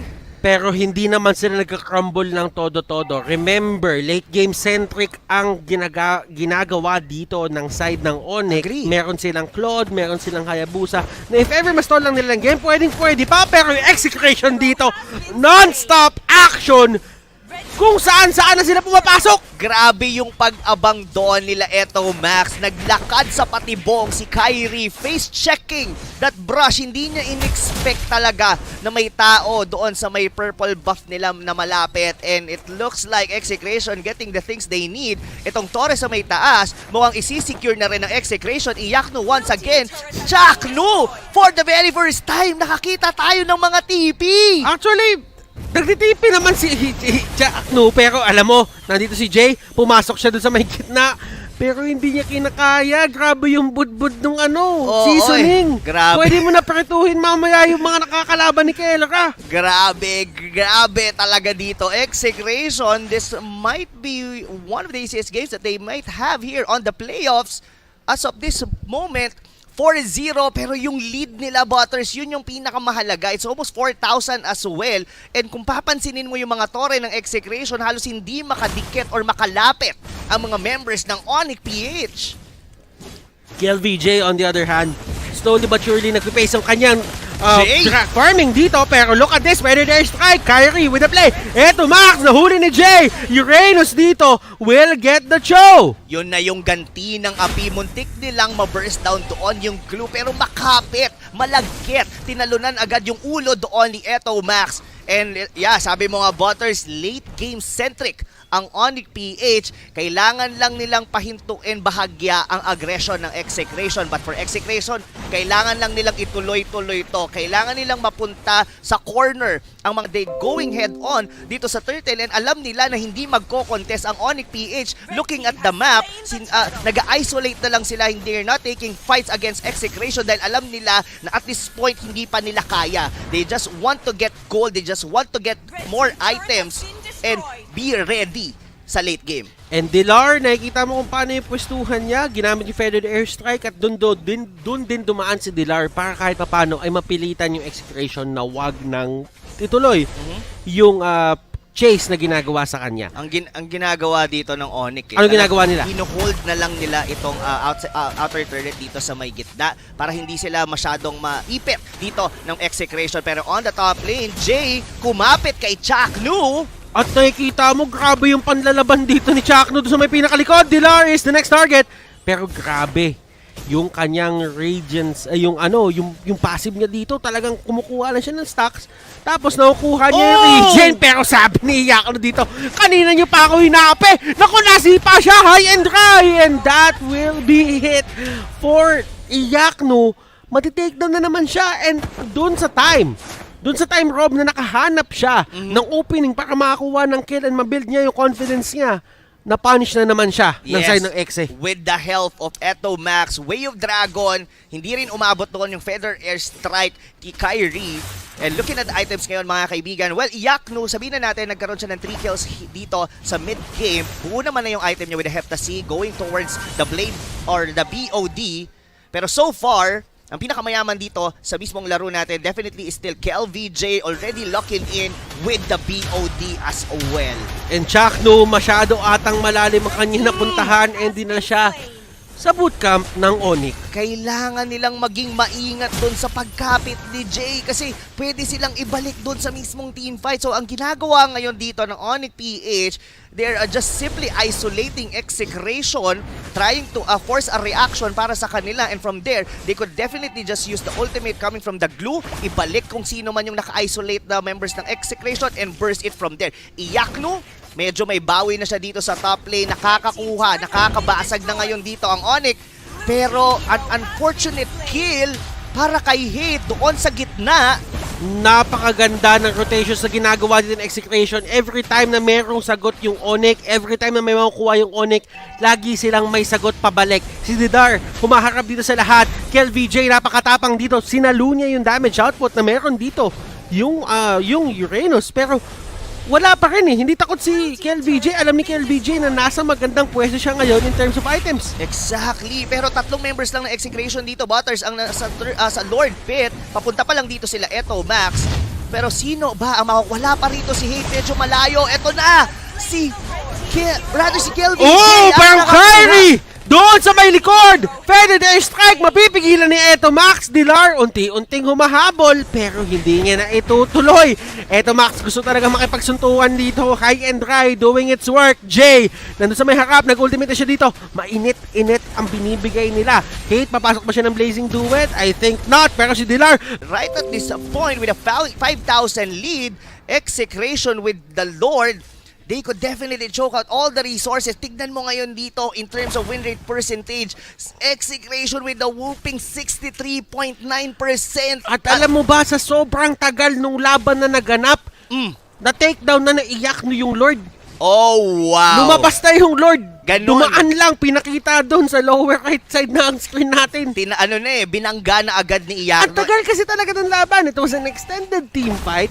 Pinilit ni Dilar.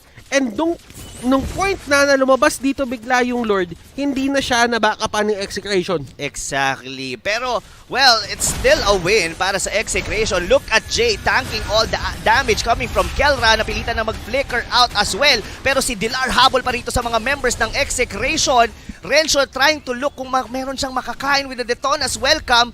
Pero ngayon, Butters, medyo nararamdaman na natin dito yung late game potential ng ONICPH. Sabi mo nga kanina, hindi na kinailangan yung Lord dahil kaya nang banggain yon ng Hayabusa by himself. At this, baka umabot tayo sa point na baka hindi na enough yung mga damage dito ng Execration sa mga tanky members ng Onic. Yung Uranus, itong si Jay, kaya na nilang i-absorb lahat ng mga pwedeng ibato ng Execration. Now, Execration, Kelra, grabe yung pressure na nagagawa niya para sa team, sa kabilang team. 5-1-0. Ang dami niyang kills. Siya yung may pinakamadaming kills dito sa game natin actually. And kung paano nila gamitin ni Chaknu yung Kelra-Chaknu connection, kung paano nila gamitin yung dalawang hero na to. We are angry, sabay kagat, pag na-stun, siseta pa ng trap, tapos hindi ka talaga makakagalaw, sasaluhin at sasaluhin mo yung meteor shower. Exactly. Pero ano ang tinitignan ko dito, Butters, is yung positioning dito ni Iyakno. He's really doing well going into the backlines dito na Execration. Kaya hindi rin basta-bastang pwesto si Kelre. Kailangan siyang bantayan or rather dikitan dito ni Lorenzo. Abangan dito mga kaibigan ng dalawang stand up. kupunan. Alam mo yung napapanood mo sa mga Filipino movies, yung huwag ka na gumalaw, napapalibutan ka na namin. Pero eto na nga! Napapalibutan na nila! And Onic with the collapse! Eto Max, ladies and gentlemen, flicker out, mahuhuli pa siya dito. And that's going to be another Shunpo, pero yung stun nandun, glue dito with the utilities and everything. Shunpo, hate, sabi niya, sige, huhulihin kita. Ang ganda nung patience play na pinakita ng side ng Onic doon. Alam mo naman ang bida, Butters, nagpapabugbog lang sa una. Yung lahat ng kalamangan dito ng Execration ay unti-unti nang nabubura. And wow, ito na yung pinag-uusapan nating late game potential of ONICPH, that blazing duet from Hate and another kill dun sa mismong base na ng Execration ngayon. ONICPH, they're very confident into taking this game. Wow, what a match. Nako, Butters, nakakaramdam na talaga ako dito. Ng Game 5. Ng Game 5, and I'm pretty sure second time around mo to. Alam mo, okay lang naman ako kung mag 10 games ako eh. Why not? Oo. Kahit 5 games every day. Oo, okay lang naman ako na mag 10 games ako. Pero kasi, ganito kasi yan. Oh. Hindi pa rin tayo pwede masyado magpakasigurado para sa side ng Onic. For sure. Nagulat kasi nila dito yung side ng Execration dahil dun sa brush play na nagawa nila. And ito na nga yung sinasabi natin, Rob. Late game centric yung pinapakitang playstyle ng side ng Onic. And kapag nakuha nila yon sa patagalan, dun sila nananalo. Meron tayong stat na sa regular season na kapag ka matagal yung game, doon mas nagiging malakas ang side ng Onic. So ngayon, etong game na to, as we expected, nagkakaroon ng drag eh. Yes. And hindi natatapos agad dito na Execration. Kaya ako nga binanggit kanina yung Lord eh, kung bakit hindi nila nasamahan, kasi nga nag-extend yung team fight. And that was unfortunate for the side of Execration, kasi kesa nasamahan nila yung Lord, or naalalayan nila yung Lord para makapush pa sila ng extra waves or makagenerate pa ng extra waves, napigilan na lang ni Iyakno ng ganun-ganun lang. Yes, and hindi lang yun eh. Isipin mo din, ano ba ang pangkakancel mo dito sa blazing duet dito ng Claude? Yes, pwede mong gamitan nandito ng Detona's welcome, pero it would take some time. Baka nga before mo pang magamit yon eh natapos na mismo yung duration ng blazing duet. Hindi pa naman out dito mga kaibigan ng Execration. Pero at this point, ready na ang ONICPH na subukan kunin ang susunod na Lord. Pero alam to ng Execration, they would want to contest this one. Pumupwesto na ngayon dito ang kupunan ng Execration. Kalahati ang buhay ng Lord. Kailangan nila habulin to. Mountain Shocker nandun sa may pinakagitna. Renjo with the attempted steal, pero hindi nila kakayanin. Si Iyakno nandun. Grabe yung damage output. And Renjo, Daytona's welcome. Dilar humarap. And members pa ng Execration dito yung tumumba. And magbaback na yung Onic. Ang gagawin nila, mag-regroup, magpapalakas, magpapabalik ng buhay. Tapos tsaka nila sasamahan to. Rob, I think you're right. Dun sa hinala mo, tingin ko meron ng game number 5. Muka nga, pero well, Execration, 20 seconds in, magre-respond naman dito si Renzo. I find it na kaya pa rin naman nila tong depensahan. Wag lang sila dito na mauunahan ni Hate at matalunan sa may bandang likod. Pero wow, this gonna be very difficult para sa side ng Execration. Itong depensa na to. They have Kelra, they have Meteor Shower, kaya nilang tunawin, ginamit na nila ngayon. Pero ang tanong si Jay, sino ang kakapitan ngayon? Tignan natin kung sino ang kakapitan. Faded airstrike, nagkahulihan na si Jay dito. Bounce, benta, bounce. Ayan na. Bounce, bounce. Literal yung kasi ginagawa eh. Exact. With the homies. With the homies. Oy, no. Pero may nasipa si 8. Nasipa si 8. Blazing duet. Ako pong pumasok dito yung mga members ng side ng Execration. Eto Max goes down. Kinapos ng damage doon sila Eto Max to burst down the Claude at nabawian pa sila with the blazing duet. Ngayon, isang miyembro ng Execration ang nawawala. Wala pa namang minion wave. Basag yung base turret sa baba. Pero mukhang susubukan pa rin dito ng ONICPH na tapusin tong laro. They have all the things they need. Dilar already zoning out the members of Execration dito sa may backlanes. Shakno, kailangan niyang umuwi, pero Torre ang gustong punteryahin dito ng ONICPH. Renzo nandun sa may harap, Iyakno, 3 more hits would take him down. Immortality nagamit just in time. Dilar dito humarap na naman, and ganito talaga yung ganito yung gameplay ng isang Uranus eh. In out, region ng onte, laban uli, region ng onte, laban uli. Yes, and the discipline coming from ONICPH. Mountain Shocker been used by KelVJ to spot out the members dito ng ONICPH na nag-full disengage na from that team fight. Wow, eto na. Pasok sila, Jay! Chakno will take him down. Pero Kyrie, eto Max, pumasok! Kyrie with the fadeaways! Backstep, fadeaway, lahat na! Oh no! Faded airstrike! Team hero Faded airstrike, grabe! Fadeaway airstrike, 360 fadeaway dunk. Nako, Butters. This is gonna be a 2v5 or rather 2v4 matchup. Will Kelra and Renzo be able to hold this down? Buhay pa naman yung Torre, pero si Dilar, binabantayan niya na lahat. Hino-hold niya na yung mga minion waves dito ng Execration. Hinihintay na lang nila yung minion sa gitna para basagin. And Renzo, yung dinosaur, hindi na kinakaya and he will be taken down by hit. Late game ang laro ng Onic, and late game talaga ang mangyayari. As you can see, Kelra tinamaan ng shadow kill, pero it won't be enough time. We are going for a game number 5. ONICPH wins game number 4, and this winning moment is brought to you by Head and Shoulders.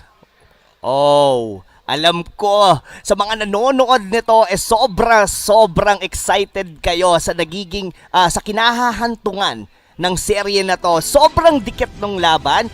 Alam mo yung at some point, Execration yung lamang, sabay biglang the next game, Onic naman. So, palitan lang ng suntok. Ito na yung iniintay natin, the finale, the game number 5. Sino ba talaga? And ito yung nangyari sa kanila nung kanilang the best of 3, or rather the battle for third last season. Ngayon, sino ang uuwi ng panalo dito sa season 7? Oh, it's a grudge match. Ito na yun. Palitan na ng suntok to, and dati nung season 6, ang nanalo ay Execration, at nagawa doon yung isa sa mga pinaka controversial poses na pwedeng magawa. Huwag na natin sabihin kung ano yung posing na yon.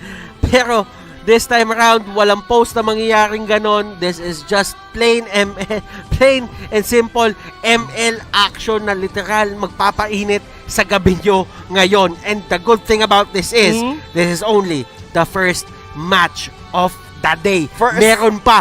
I feel it in my veins. Day 2, two-day event. Once again.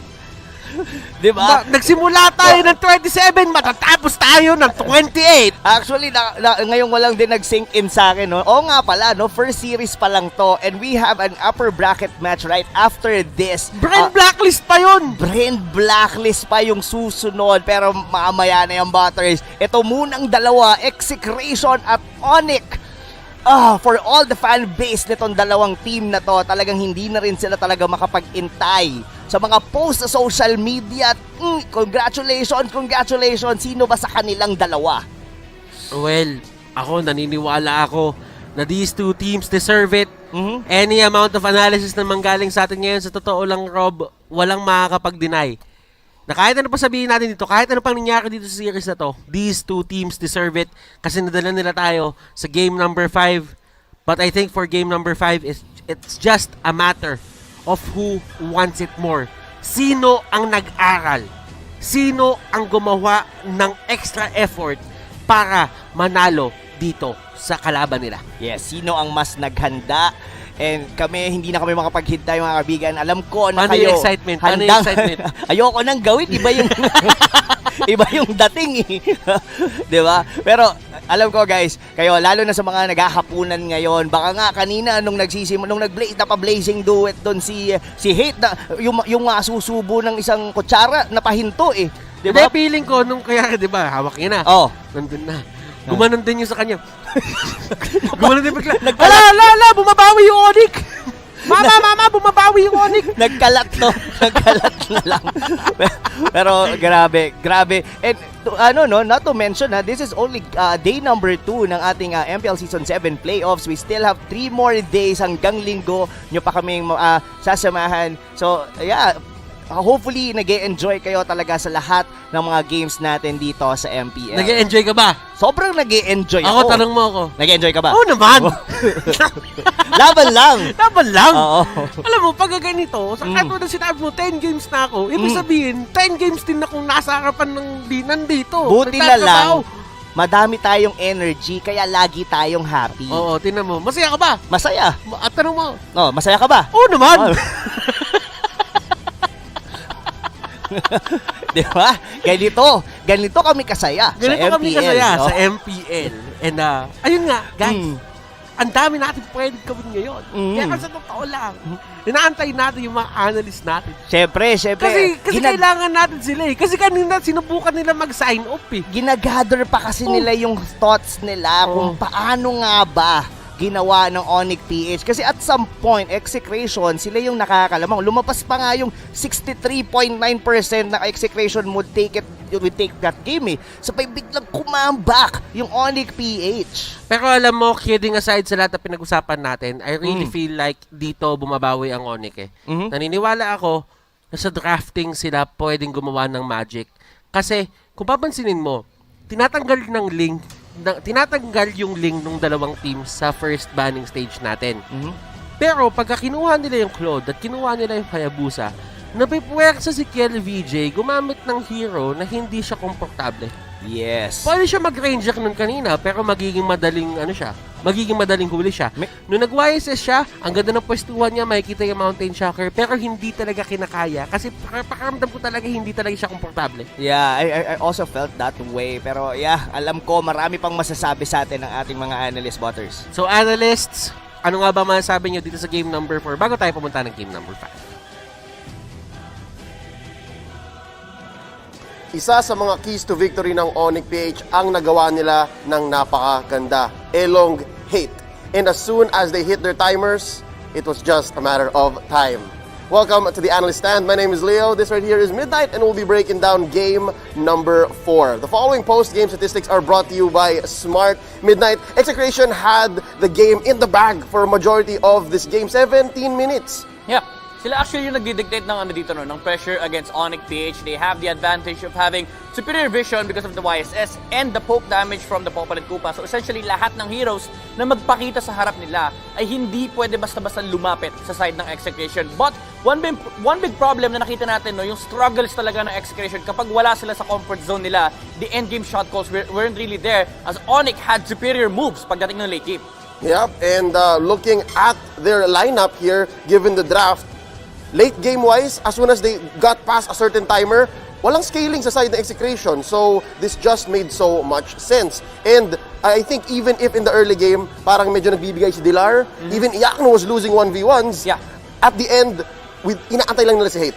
Yeah, and ang masakit kasi dito for Execration, they had a good start with the Chango, and alam natin kung kapag yung Chango, kapag nakakuha siya ng early game momentum, parang ang hirap niya labanan kasi siya actually nagdi-dictate ng tower pressure. So what Execration could have done here is just continue pressuring ONICPH, pero it was really stopped by Dilar. Yun yung factor na pinag-usapan natin kanina, Leo. Just, Uranus thinks na pinipigilan na talaga ni Dilar yung kalaban niya gumalaw. Even if he dies, he's not gonna care kasi ang kailangan ng ONICPH is maitawid yung kanilang game from mid to late game, and yun yung provide nung Uranus dito. Kahit mamatay siya, paulit-ulit, as long as the Claude is able to farm, okay lang to for ONICPH. We're gonna see that right here in the game highlights brought to you by Smart. Not just the Uranus, but also Jay's Glue played a very key role in the recovery of Onic. But again, early game, ito ang nangyayari, paulit-ulit. Yep. And actually, one spectacular point about the ONICPH is that they picked it in the perfect situation. It's against a marksman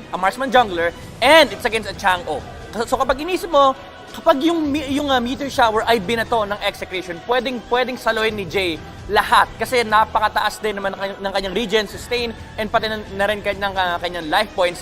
also prevents the Popor and Koopa on engaging on these team fights. So pagdating ng mid-game, Leo, in theory, Jay will be such a huge problem for Execration kasi wala silang pansagot. Even if they try to burst him down, kapag hindi naging enough yung damage ng Execration, they will just reset here for ONICPH. Yep, and that seems to be the whole story of the game. And all throughout, no, even if merong pick-off after pick-off sa Execration, and again, we have to mention that they were in control for a majority of the game, as soon as turnarounds like this, right here. Yep. Kapag nangyari to, again, through the help of Jay, who you can see right here, did not even have to use the grab.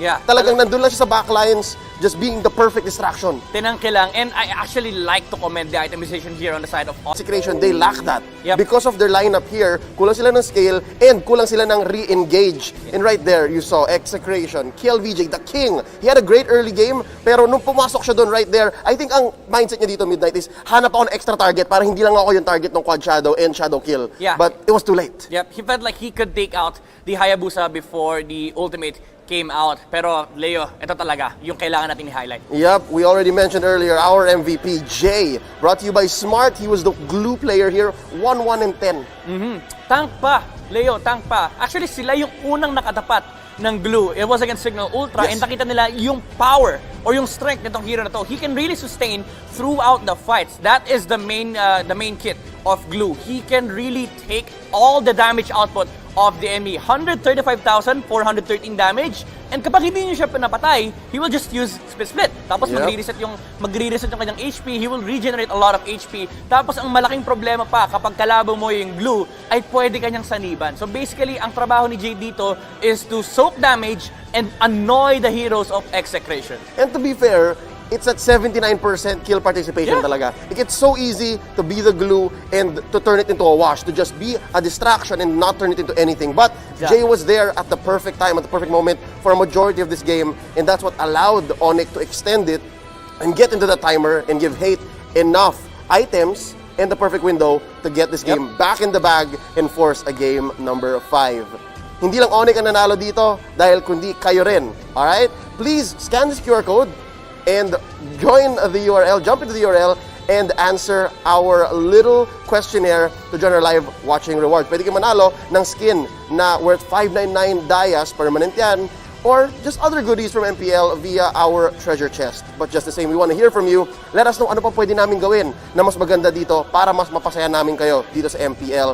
Answer our esports survey by scanning this QR code and jumping into the URL. Huwag na nating patagalin pa. Let's go ahead into Game 5. It all comes down to this. This is sudden death. Onic versus Execration. Casters, pasok. Very last game of the series, and this will decide kung sino nga ba ang aabante sa lower bracket at sino ang magtatapos ang pangarap for Season 7. Welcome back to the Caster's Desk, and for the very last time ngayong araw na to, kami ang inyong magiging shoutcasters. Ako si Butters, ang inyong anchor. Kasama ko si Rob Luna, ang inyong analyst.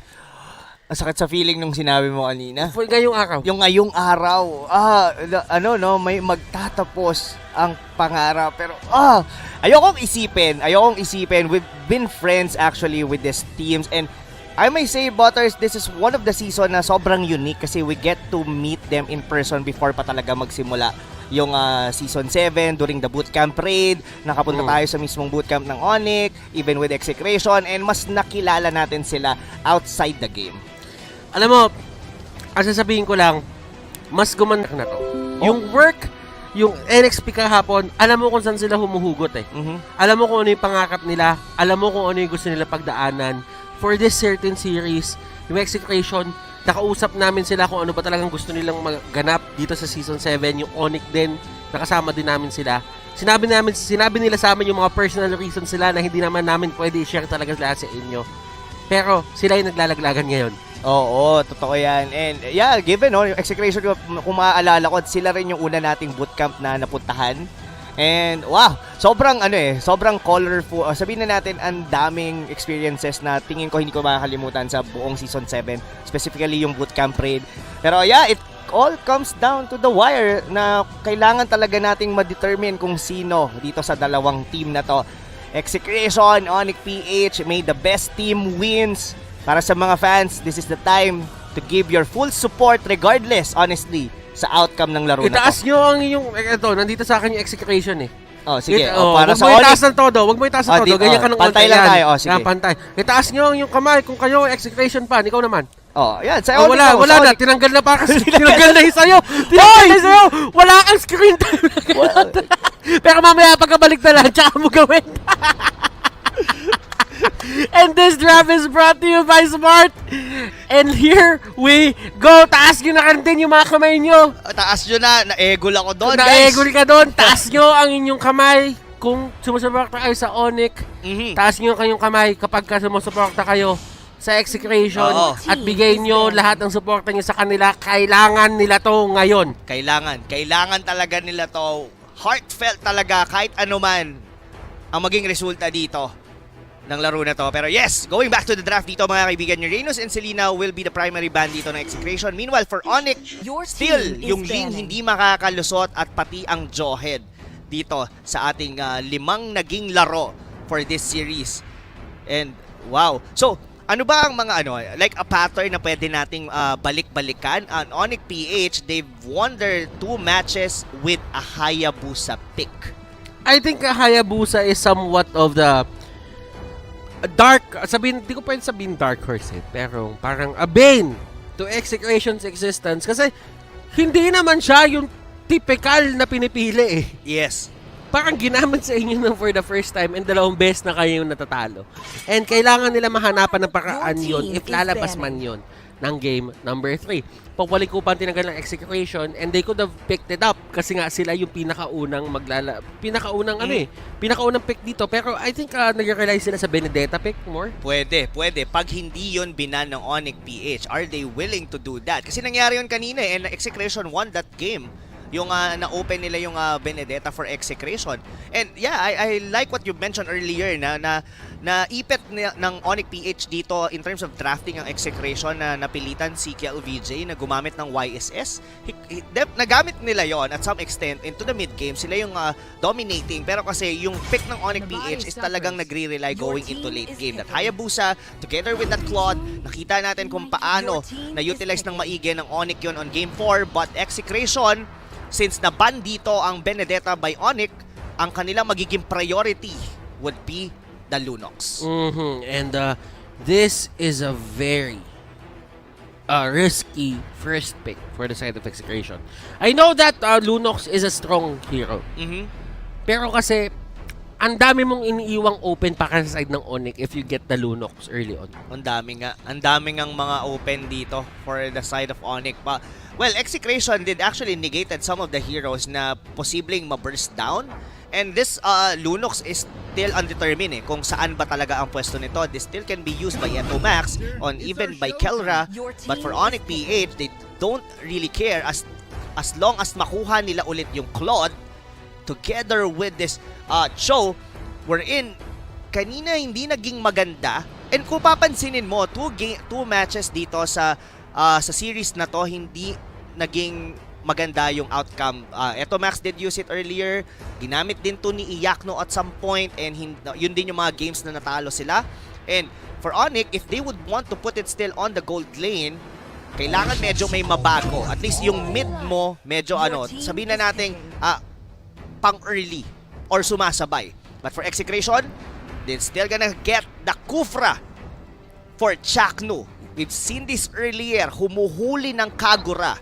Will still be the same? It's not a matter of getting yung mga meta heroes at this point, I think, Rob. Your team is Ang ginagawa nila ngayon, kunin mo yung komportable ka. At ito. Kunin mo yung gusto mong gamiting hero para if ever man tayo yung madehado dito, at least nagawa mo yung best mo dun sa hero na gusto mo. Nagawa mo at nagamit mo yung pinaka-komportable ka. Yes, I like that, Butters. And looking at the draft ngayon dito na Execration, we can already determine kung paano magpapan out to. Chakno would be on the Kufra, Kelra will be on the Harriet, and Etomax will be the one to use the Lunox. So wala pa rin silang jungler dito for the side of KLVJ. And Barats will be locked here by Your Onyx. team So, is banning. Lancelot muli ang nakikita kong possible ban dito ng ONICPH. They go for Pakito. Pero yung Hayabusa, this can also be used by Execration. Nagamit to ni KABATANG during the regular season and na naging maganda ang outcome ng laro na yon. And malay mo, dahil yung dalawang panalo ng Onic ay Hayabusa, baka maibalik ng Execration yung favor na yon against them. Yeah, and ito lang, Rob, ang masasabi ko dito. For the side of Execration, they go for that Harith. It might go to Kellera. Or if ever man may twist of nagawa na siya ng outstanding plays. Oo. At certain points of the game. And Onic dito at Hindi nila hahayaan. curveball. Oo. Nagbato ng curveball. Kumbaga, kanina sila bato na straight ball. Kinurball nila ngayon. Sila nagban ng Hayabusa. And they're just denying heroes for KABATANG. Exactly. And it's a good read for ONICPH banning that Hayabusa. And I must say, talagang magiging auto-lock yun para dito kay KABATANG. But Lancelot is open for the taking dito ng Execration. Meanwhile, Kagura would still be locked by ONICPH. Most likely gonna go for Kyrie or even Iyak. I doubt it's gonna be Iyakno. But going back, Execration, ano ang magiging jungler rather dito ni The King, KABATANG. They go for the first 2 picks. That is going to be a glue and a Lancelot. At ito na nga sinasabi natin. Bakit nga ba pinalusot yung Lancelot? Ang Onic, meron silang Joe. So hindi sa kanila magiging problema yan in a sense, hindi magiging problema para sa kanila. Meron sila panghuli, okay lang yan. Pero kasi iba pa rin yung snowball factor kapag maganda talaga yung start ng ng isang lance eh. Agree ako sa iyo dyan. And hindi lang yon, yung glue, which is yung MVP ng ONICPH nagamit ni Jay kanina. The question is, are they ready for this kind of lineup na ibabato sa kanila ng Execration? Kung papansinin mo ngayon dito sa 5 heroes ng Execration, they have the early advantage in terms of the Lancelot. This Harith would be their scaling hero. Kung sabayan, etong Lunox na to, talagang sasabay dito, even with the tanky members dito ng ONICPH. But still, Onic, they have a lot of burst potential in terms of damage and scaling as well with the Chango, with that Kagura, and we've seen Hate use this Claude. Game number 4, or rather, ang daming games niya dito sa series na to na Claude siya at talagang nagde-deliver. Wow! Eto Butters, masasabi ko, itong Game 5 natin, ang hirap ma-determine kung sino ang posible or sinong mas nakakalamang in terms of the draft. They have their own winning conditions. Pero the ones na masasabi mo na probably an easier lineup to pull off, probably it's gonna go for Execration. I would say na both of these teams, kahit ano mangyari sa kanila, they are both comfortable with the drafts na ginawa nila. Nakikita natin yung mga heroes na gusto nilang gamitin. Si KABATANG with the Lance, si Kellera nakuha niya yung Harith niya, si Hate with the Claude, si Kyrie nakuha niya naman dito yung kanyang Kagura. And this is going to be the final game of this lower bracket match. Kung sino matalo dito, tanggal sa playoffs. Hey, oh wow. I can only say, Butters, na sobrang excited ako dito sa laban na to, specifically on the early stages of the game. Like the first 5 minutes, I might say that the glue was on the side. So, ang pinaka-interesting match-up talaga dito was actually definitely gonna be the mid. Since itong si Renzo talagang clear the minion wave and just simply wait out kung merong pupunta sa kanila. Even on the top lane, that Harith and Chango. We would like to give shoutouts to our main observer, Kenji. Yes! And siya yung nagdadala sa atin ng camera or camera works netong game. Yes, shoutouts to Coach Kenji. And going back to the game. So, paano ba magpa-pan out to? So sabihin na natin, it goes, unang mag-level 4 dito, I might say that Execration, yung mas capable in going into early game, like probably getting the first turtle since nasa kanila yung Lancelot. And we've seen Hate being very patient talaga dito sa kanyang Claude na talagang hinihintay niya lang yung right time, or kung hindi man sila makakalamang, he would definitely just farm all the way up until the late game. Onic, unti-unti nila kinukuha yung mga level 4 ultimates nila. Iyakno, ang surprising para sa akin, he is at level 3. And nauna mag-level sa kanya si Kellera. And Kellera mukhang mas nagiging aggressive siya eh. Eto Max, mahuhuli nga dito si Hate. Unti-unti niyang sabihin natin hahakasin kahit papano. Etong si Hate para kahit papano ay mapaalis siya. And alam mo, iniisip ko nga ngayon eh, Si Hate kalaban niya yung Execration at nasa laglagan sila. Oo nga eh. Parang ang hirap isipin or rather tanggapin. Pero it has to happen at some point talaga, Butters. Pero right at this point, KLBJ, Execration, I don't think na Onic pwede silang pumilit dito sa turtle kasi Lancelot yan eh. yes, pero nagamit na rito ni KLBJ yung Phantom Execution. Retribution would be ready in a while.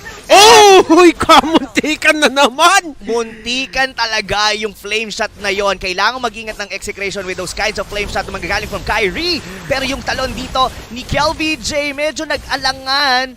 Pero ang ganda ng puncture out doon ng Lancelot. Pero naiwan si Chaknu with a Detona's welcome na magagaling dito from Dilar. Pero makakapag-disengage pa rin naman.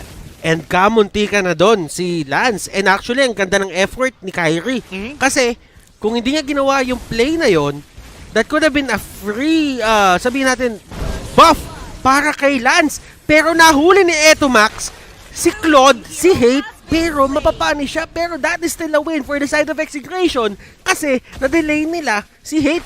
Yes, for sure. And kakakuha lang din ng purple buff doon ni Hate. And we all know that a Claude would always want to have a purple buff on the early stages of the game. Specifically kung jungler ka. Kasi mauubusan ka ng mana to be able to spam your Art of Thievery dahil hindi ka naman Get the stacks? Yes, hindi ka magbe-build naman dito kasi ng Demon Shoes wherein ginagamit yon for the side lanes. So right at this point, medyo nakakuha ng early lead dito ang Execration. They are the one who is dictating the tempo against ONICPH.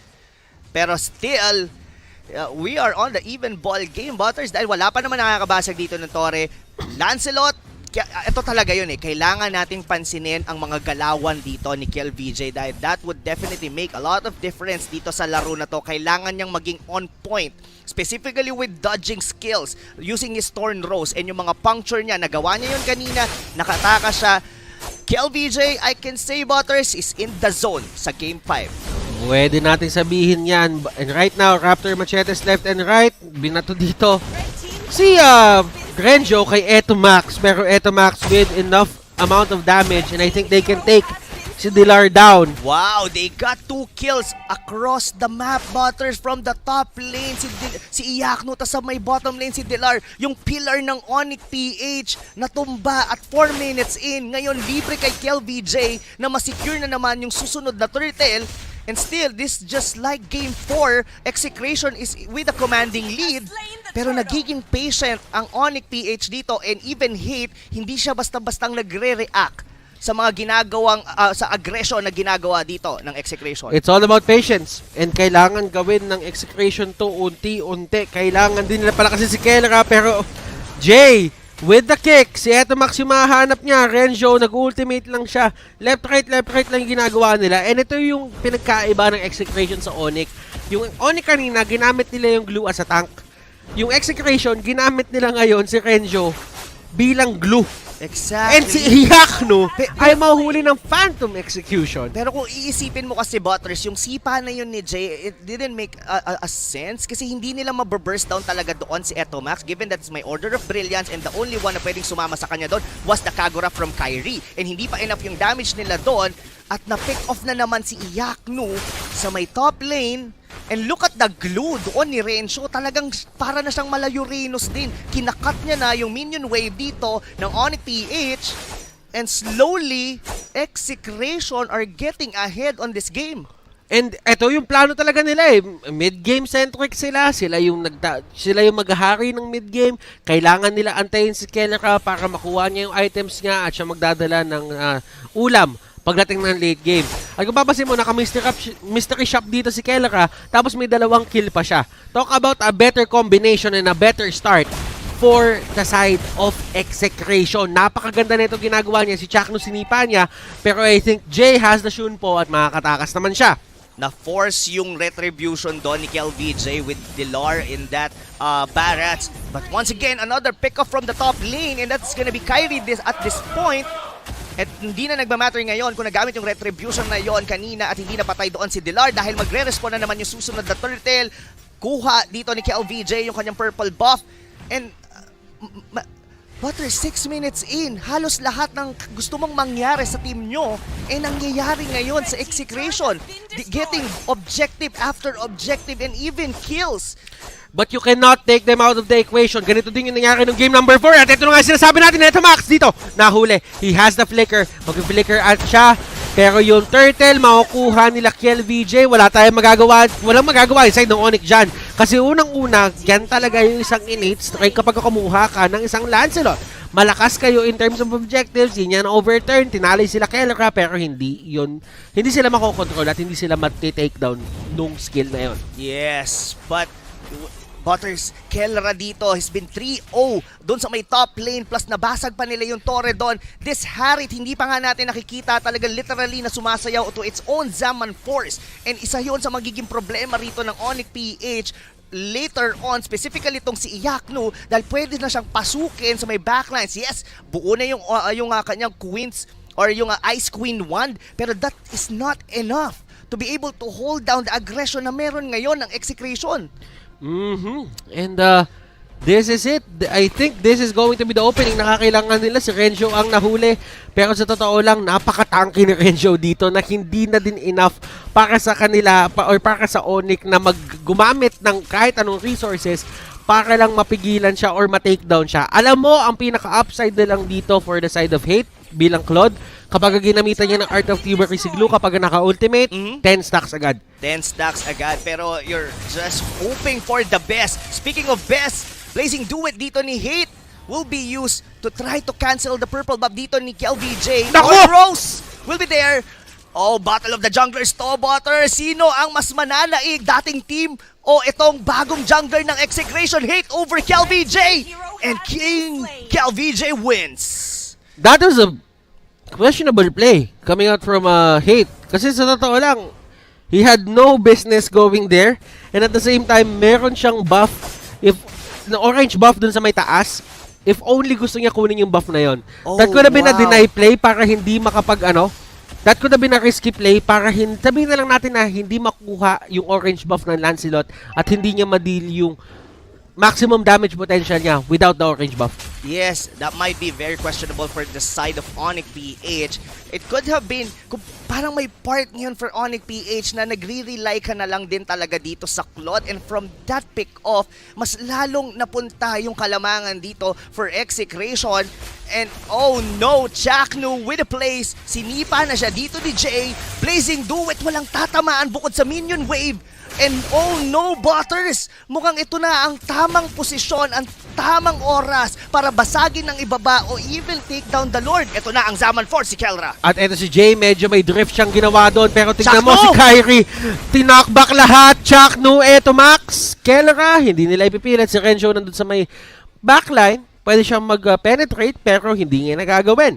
Now, this is Execration's time to probably end kung ano man yung nangyayari dito. Pwede nila antayin yung 12-minute mark para kunin yung Luminous Lord, or pwede nila kunin yung Lord ngayon at antayin mamaya-maya ng konti yung Luminous Lord na pagkaangat nun para tapusin na yung laro. Pero I feel mas magkakaroon ng extra or extra value para sa kanila na antayin na lang yung Luminous Lord. Yes. Para hindi na umabot ng late game. Yun nga iniiwasan nila dito eh. Or probably get a pick-off for ONICPH na forced nila dito ang Order of Brilliance ni Eto Max. Still didn't manage to get a pick-off dito for Execration.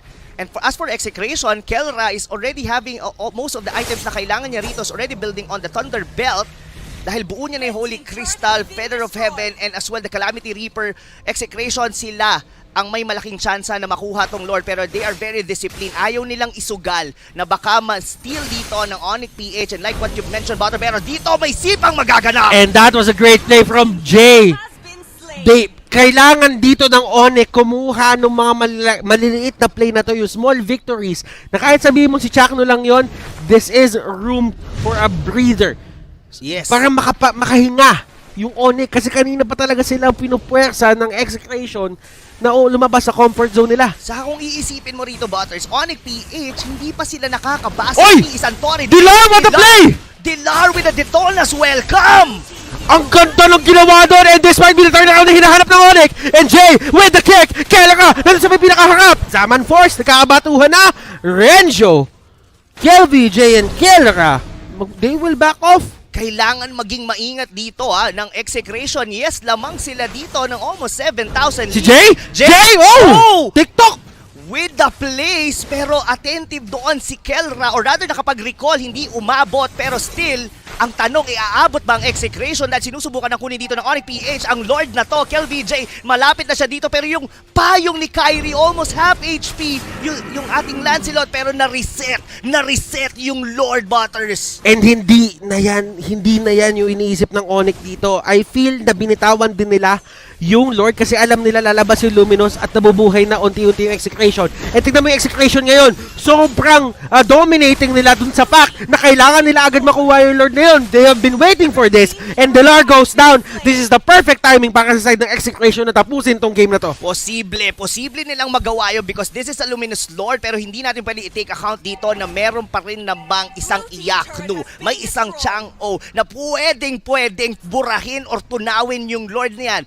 Yes, looking at the items nila ngayon, Ice Queen 1, Glowing 1, and Holy Crystal, enough naman ang damage ng isang Chang-O na yan to be able to deal a lot of damage. Pero yung mga outside turrets dito ng Onic, yan ang siguradong delikado. And hindi sumasama yung Execration doon sa may Lord. Ang ginagawa ng Exec, tinatry nila i-take down lahat ng outer tower para mapaliit nila yung mundo ng Onic. Onic, hanging by a thread. Tingnan natin kung paano nila gagamitin yung kanilang na-farm na items at yung kanilang hero potential dito. Yes, maganda ang pang-clear wave ng side ng Onic. Meron silang Meteor Shower, meron silang Blazing Duet. But it only takes one small misstep para ma-burst down ka ng Exe. Renjo with the place. Binody block niya yung Meteor Shower doon ni Iyaknu, kaya nakapag-dire-diretso yung pagbasag doon sa may taas. Kelra with a Zaman Force na pagbasag ng Torre sa gitna. Delikado na ngayon dito ang Onic. And Jay, pinilit niya kontrolin lahat ng members ng side ng Execration doon sa pagpasok at pag-tower lock. And here comes the fight! KelVJ! Oh my goodness, tinamaan siya kanina dito ng Blazing Duet pero nag-take down 1 by 1, 1v1 laban mga kaibigan, and that is going to be Onic. They will be eliminated from the MPL playoffs. Oh wow, look at that! Execration, look at the faces dito ng mga members ng Exe, #ExeShot. And this winning moment is brought to you by Head and Shoulders. Lumalaban, kumakapit, Execration. Papasok sila sa next round ng ating playoffs. While for Onic, this is the end of the road para sa kanilang Mpl-Ph Season 7 playoffs. Wow, still Execration getting ahead against ONICPH up until the playoffs. And wow, that series, it's played, all throughout that game, talagang nilaro ng buong kupunan ng Execration yung kanilang mga winning conditions. KelVJ even winning a 1. Wow, he must be proud, Butters. Anything na magagawa mo para sa isang best of 5, ladies and gentlemen, parang ano lang yan eh. This is a battle of stamina. Kung yung sinasabi natin. This is a battle of drafts na magagawa mo. This is a battle of stamina all in all. Para doon sa, alam mo yun, para makuha yung next stage netong lower bracket. And remember, lahat ng tao dito sa lower bracket, thankful sila, or kung ano man, maka-advance man sila, thankful sila sa lahat ng nangyayaring ganyan. Yes. Kasi yung nasa isip nila, isang talo natin dito, isang 3-0, isang 3-2 sa atin dito, laglag agad tayo dito. So, ganun talaga. I'm just happy na yung mga lower bracket matches natin dito, 3-1, wala natin 3-0. Walang 3-2. Sobrang dominated na Walang team dito sa ganun. playoffs na to. Pero I'm thinking on top of my head ngayon, Butter, sino nga bang sunod na makakalaban ng Execration? If I'm not mistaken, it's gonna be Omega.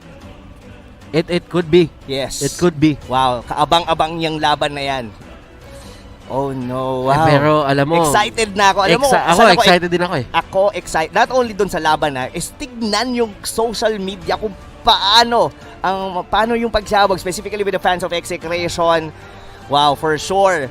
Yung mga tinaas ng kamay nyo kanina talagang umabot dito sa mga members ng Execration. Well, alam mo ako, naniniwala ako Execration, they're familiar with the playoffs. Kasi yun na may pinakailangan yung familiarity mo sa playoff. It really just shows kung gaano ka kalupit or kung gaano ka kasanay dun sa high pressure matches na nagagawa. And the lower bracket, pressure cooker siya eh.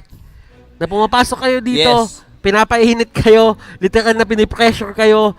Bawat galaw mo dito nakaka-pressure. Kasi isang mali mo lang, literal na pwede kang mag-cost ng game para sa team mo. Yes, and talagang maaalala mo talaga if ever you made a certain mistake on that specific game.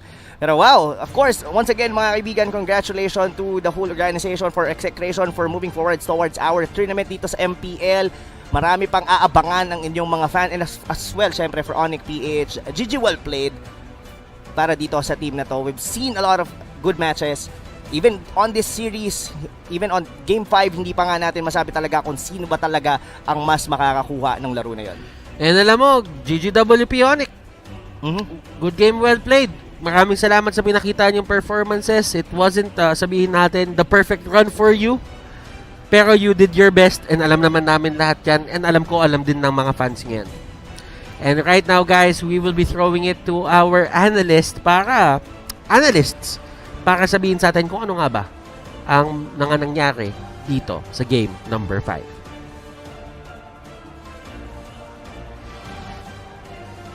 Tuloy ang laban para kay The King. Welcome to the analyst stand. My name is Leo. This is Midnight and sa hinaba-haba ng laro, inabot tayo ng Game 5. Dito rin pala mauuwi. GG well played to Onic-PH, Execration. Daming spill damage, but these spill damage ay kayang saluhin ng isang glue. Even though, sabihin na natin na interesting yung interaction between Claude and glue na kapag nag-split ka, isang Art of Thievery lang full stacks ka, it's not gonna matter. Kasi again, ang trabaho ni Renzo dito is to soak up the damage output of Onic-PH. Yep, and I believe there is such a mirror between Game 4 and 5. Yeah. Yung Game 4, yung Barats tsaka yung Popol, parang kinukuha na mo rin ng stacks. But again, it became a moot point. Right now, let's discuss here how much the strength of this early game by Execration made a difference. Yung Lancelot dito ni KLVJ the King and of course yung Lunox ni Etomax. Yep. Going up against Onic na, again, parang they're relying a little too heavily on Hate's Claude. Yeah, if you look at the lineup of the side of Onic-PH, all of them are waiting for opportunities, waiting for their timings. And ang kaya lang gumalaw sa kanila dito actively on the map is the show of Jay. And against Execration, that's gonna be hard to do. First of all, meron silang Kufra. Secondly, it's a Lancelot na mahirap talagang habul-habulin. So Execration, they just had a good start because of the nature of the lineup ng Onic-PH. Panoorin natin kung gaano nga ba ka-aggressive ang early game ng Execration. Finishing this in 14 minutes here. The game highlights brought to you by Smart. Midnight. Actually, Turtle pa lang alam mo na na parang kahit na si KLVJ kinukulang ng dash, parang lamang pa rin sila. Oo. Kasi nga, sa early game, kukulangin talaga ang Onic-PH. They have a Chango, they have a Kagura, and they have a Claude. These three heroes, they need farm. They need items before they start participating on team fights. Even though si Kagura, sabihin natin kailangan niya ng items, no? He does provide a lot of early game damage against Execration. Actually, interesting point dito is lamang naman sa support matchup si Onic-PH over Execration. But again, the overall map movements are way superior on the side of Execration. They have territorial control with the Kufra. They have a lot of burst damage coming out from the Lancelot and the Lunox. Tapos dagdag pa natin dyan yung teamfight presence na kaya i-provide ni Harith. Now, Harith, he needs time to farm din as well as the other heroes. But the thing with Harith is kapag wala kang pampigil sa kanya during the Zaman Force, he will still be able to participate during the fights. Yep, and again, Harith here ni Kelra, very notorious now across Season 7. Bumawi dito si Hate, given that the moment prior was an odd dive into the side of Execration. And I believe this is the very last few moments ng Game 5 na ito. You can see here Hate doing his best from the back lines, but again, it's gonna be all about Kelra. Zaman Force right in there, the perfect scaling hero for this matchup. But ang tunay nating MVP, let's award it here to Renzio, our glue, the MVP of this game brought to you by Smart. 0 deaths, Leo. 0 deaths, and in a short duration game, 90,000 damage taken. Saan galing itong mga damage output na ito? It's mostly on the meteor showers and the blazing duets of the Claude. Actually, pati na rin yung Barats to. Kayang-kaya niya saluhin yung damage output dito ng, again, ng Onic-PH. So, no problem was presented to Execration kasi nga, yung natitirang answers ni Onic-PH, which will come out from the damage output from their heroes, sinasalo lang ni Renzio. Yep, and again, the difference between Renzio's glue and Jay's glue, 45% to 79%, talagang pang-distract yung kay Renzio, and that's why the whole early game onslaught led to a quick finish. 14 minutes into this elimination. Ladies and gentlemen, we would once again give a well wish and GG well played to ONICPH. They took it a distance, but there's something with Execration here. Talagang playoffs mode na si The King and the rest of the boys from Etivac. We'll be seeing them further in the next rounds of the playoffs, but for now, we'd like to remind you of our live watching rewards. Kayo rin pwede manalo ng mga kung ano-ano galing sa mga treasure chest mula kay MPL. Just scan that QR code, get into that URL and answer. The first 50,000 will be winning a prize. And of course, kung gusto nyo kaming sabihan kung ano pa pwede namin ayusin dito sa MPL, please do tell us via our MPL Philippines Season 7 Esports Survey. Again, just scan the QR code and get into that URL. We're wrapping up this series. Again, we went the distance. Napakaganda ng mga laban, pero may isa pa na parating, an upper bracket matchup. Mainit. That's it for us here at the Analyst Stand. My name is Leo. This is Midnight. We're throwing it back to our casters. Maraming salamat sa ating analysts and they did a great job na paghimay doon sa buong series na hinimay-himay nila na ganun talaga yun. And for Onic, they did their best. Kita naman natin na inakal talaga nila kung paano nakuha niya yung Harris niya sa drafting or kung paano manduhin yung laban syempre against Execration. Pero kasi umabot sa panahon na parang nakafocus na sila masyado kay KLVJ na nalibre na yung iba. Yes, and kung papansinin mo, no, that's a back-to-back glue na nag-MVP. And tingin ko, moving forward sa tournament na to, kailangan na yata talagang pansinin itong hero na to. And alam mo, naniniwala ako, Glue is one of the... Nung nagamit ko si Glue, sinabi ko nga sa inyo, di ba lahat? Nung nandun tayo sa backstage, sabi ko, favorite hero ko na uli si Glue. Yes. Sabi ko, napaka-annoying niya, at the same time, yung control na meron talaga siya. But bago natin pag-usapan yan, let me remind you guys that MPL Philippines Season 7 is presented by Smart, the official tournament telco partner of the MPL. Download the Giga Life app today to discover and enjoy your favorite double Giga offers all in one tap. With the Giga Life app, Rob, alam mo ba kung anong pwede mong gawin? Ano? Napakarami niyong pwedeng gawin, syempre. Mag-add ng load, mag-subscribe sa Smart and TNT offers, at syempre, you can easily check your load balance all in just one tap. Ang simple nun, di ba? Sobrang simple So, nun, ayan, Butters. guys. Maraming salamat from me and Butters and Rob. Maraming salamat sa pagtutok sa series na yun. Huwag kayong maalis. Kasi meron pa tayong panel interview na magaganap. So, panel, take it away.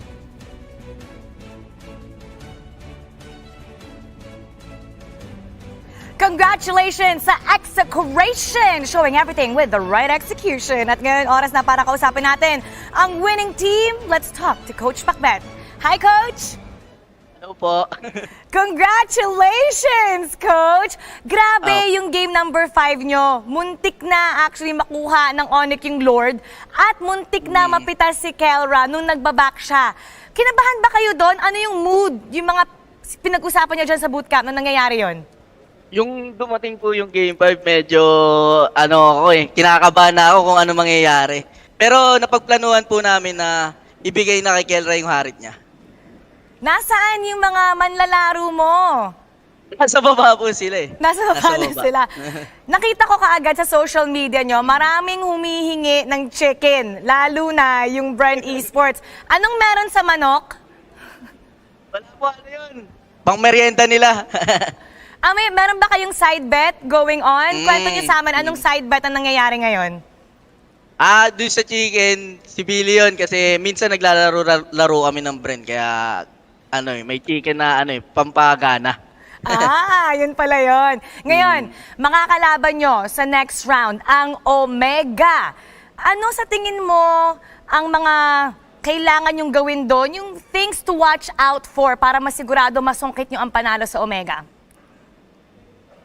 Tingin ko, kailangan muna namin reviewin yung mga pagkakamali namin kung saan kami natalo. Kasi medyo may mga konting mali pa na nangyayari.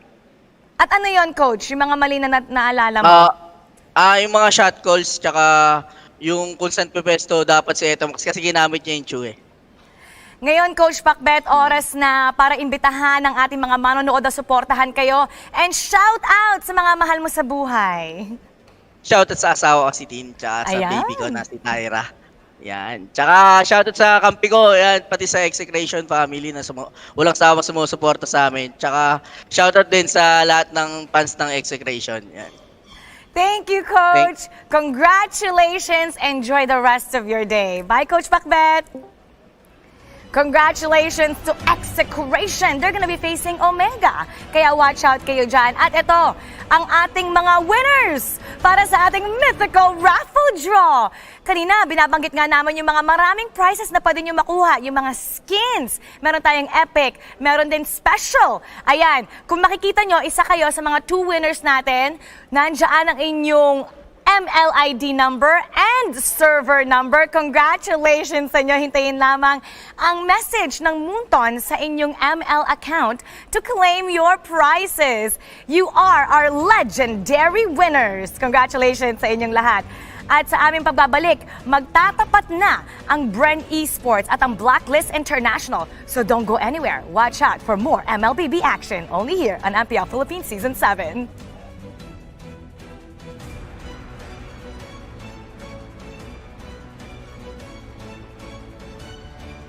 Welcome to the Giga Life. Your passions, your stories, your life. Simplified with just one app. This is the future. The Giga Life in just one tap. Experience more Giga moments when you make the smart choice. With the Philippines' fastest mobile data network. How do I know it's T1? Simple, smart ako.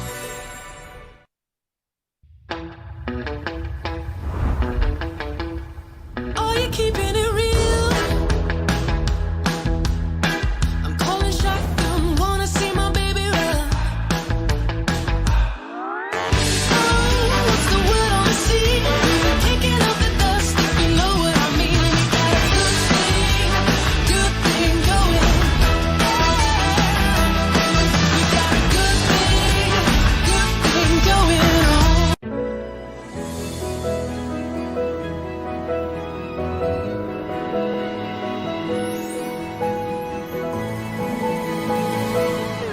Moment na sana, pero hassle ang kati.